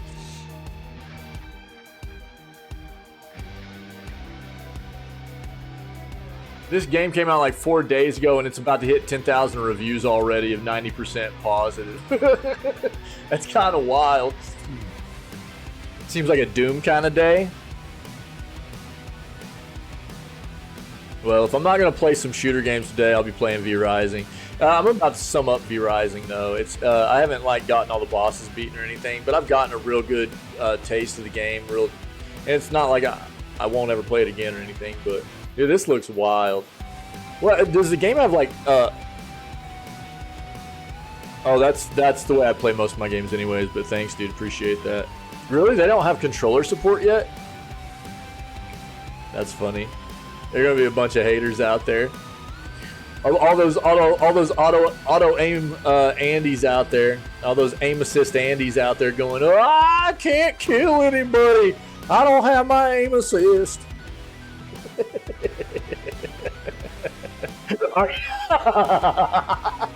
You're one of those haters. Yeah, I play almost everything with keyboard and mouse, so it's not a big deal. I might not play well, but that's what I play everything on. This game looks dope. Your wrist hurts. That's funny, dude. Oh, dude, I'm an idiot. Look, here, I'll play it again. I forgot I had my other scene up here. Check it. This is the game we're talking about here.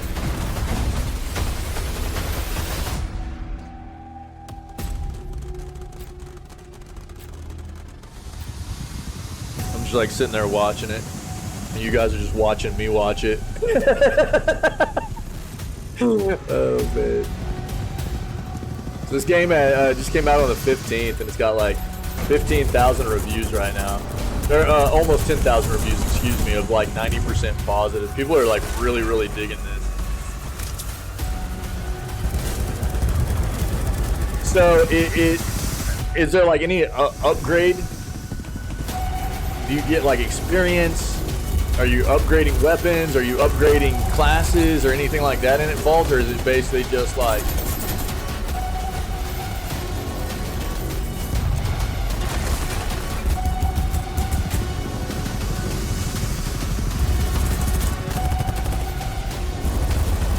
Is there like a grind system in it?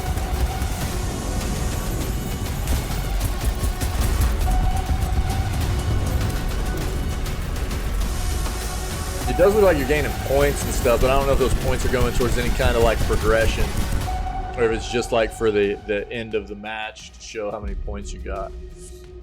So yeah, you see this game just came out on June 15th, and it's got almost 10,000 reviews now.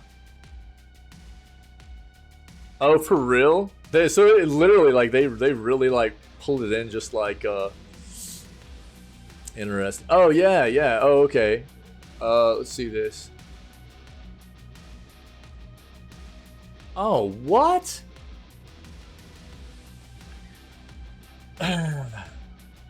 Current features: 6 classes with character customization, unique gadgets, weapon customization, 78 attachments, 200 ranks, prestige system, teamwork, community server, construction, VoIP, 8 game modes.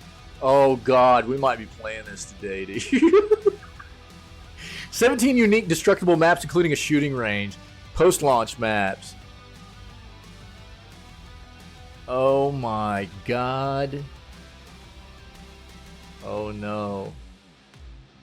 Characters also customizable. Nice, dude. Oh no. Alright. I don't know. Vault, are you playing this all day, dude? I might be playing this with you, dude. I might be pivoting away from V Rising for the day. I might get some shooter action going, dude.